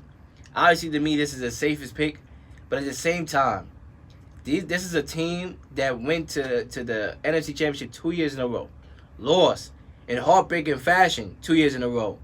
I expect a little drop off. I still think they're gonna make the playoffs, but with all that going on, they had Michael Thomas, yes, but I just feel like they're gonna be easier to stop this year. They're gonna be easier to be figured out once they get to the playoffs, should I say? Just like how it was in last year. I don't feel they're gonna make it 3 years in a row. It's hard to do that. 3 years in a row, making it to the NFC Championship game. It's almost like the Bills. They about to look like the Bills that went to 4 straight Super Bowls and lost. It's very extremely hard, and that's why I'm thinking they probably gonna lose in the divisional round somewhere. Now that leaves me with the Cowboys and the Eagles, and those are the 2 teams with the question marks. That's what makes it very hard. With Zeke, we don't know what's gonna happen with him. The Eagles, we don't know what's gonna happen with Carson Wentz, or is he gonna stay healthy? But I picked the Eagles to win the division, and I feel because I picked them to win the division, that means I feel they're gonna have home court. I look at them as a 12-14. I think they're gonna and they always a place to play if they have home court in the playoffs. I'm gonna go with the Eagles and the Patriots, a Super Bowl rematch. Wow. And I'm going to go with Tom Brady getting his revenge, and retiring after this year at that. Did they say well. He said that? No, but I feel like if he wins back to back, if he wins the ring, that's the perfect way to go out, man. Honestly, I'm going to go with the Patriots over the Eagles. I think it's going to be Chiefs-Patriots, AFC Championship. The Chiefs are going to get revenge. They lost in overtime narrowly to the Pats. The defense, yes, you mentioned that, was lackluster throughout the season, but I think they pulled through. I think Mahomes wants revenge on the Patriots, and I honestly think with that rolling offense and Andy Reid, mastermind for the Chiefs, I think they could beat the Patriots and go to the bowl. And then in terms of NFC, I'm taking Breeze, man. It's very similar pick to Robert. But you having a different pick in the Super Bowl. So it's gonna be Chiefs, Saints, and then I say Breeze. Breeze gets his first ring. I'm going with the New Orleans Saints. Second ring. Second ring, but much. How do I put this? Much, just like more better after the 2 years. He just needs it. He needs it. He do needs it. And I think that solidifies him as one of the greatest of all time. And I'm going with Breeze and the Saints. I think it's going to be Saints, Chiefs overall, but I think the Saints are going to come out on top. Cowboys, Eagles. I think the Eagles and the Cowboys, like we said, depending on those 2 question marks, if Zeke comes back, I think the Cowboys take the division and the Eagles end up a wild card team. But I'm going with the Saints overall to win it. 3 different picks here in the huddle. You had Robert, who was on the show early in the first hour. He picked the Chiefs. Kenny C picked the Saints, and I picked the Patriots. 3 different picks, ladies and gentlemen. I think it's gonna be time. Time will tell who's who's gonna be Oh, on yeah. top. Because Who guess knows what, what ladies happens? and gentlemen? Because guess what? The football season starts this Thursday, ladies and gentlemen. We Guess are what? hyped up. We hyped up. The show just started for the semester. I mean, In the Huddle is back. Kenny C's bringing his show back. The Real Leel show is back. They already filmed his first show. You know, Robert, his show tomorrow night here on the 90.5 FM. We got a airwaves lot of good at things 8 o'clock, in man. WSUC. We are all doing good things, man. Everything is back. Everything is lined up. The studio was filling us earlier. But me and this brother right here, Kenny C, came in here like Bob the Builder. Can we fix it? And we fixed stuff up because we knew we wanted to give and deliver a good show to the Central New Yorkers. And you know what, Kenny C? We did that. Oh yeah, we had some technical difficulties, Lil. I wish we had some blooper vids of that because that would be hilarious. Exactly. But we got it rolling. Like he said, we put it together. We hope it's going to be a great semester for all of Central New York. And once we get the live stream up for the live stream listeners, but I'm excited, Lil. I'm excited, ladies and gentlemen. I'm excited, man. We in the huddle. We in the huddle.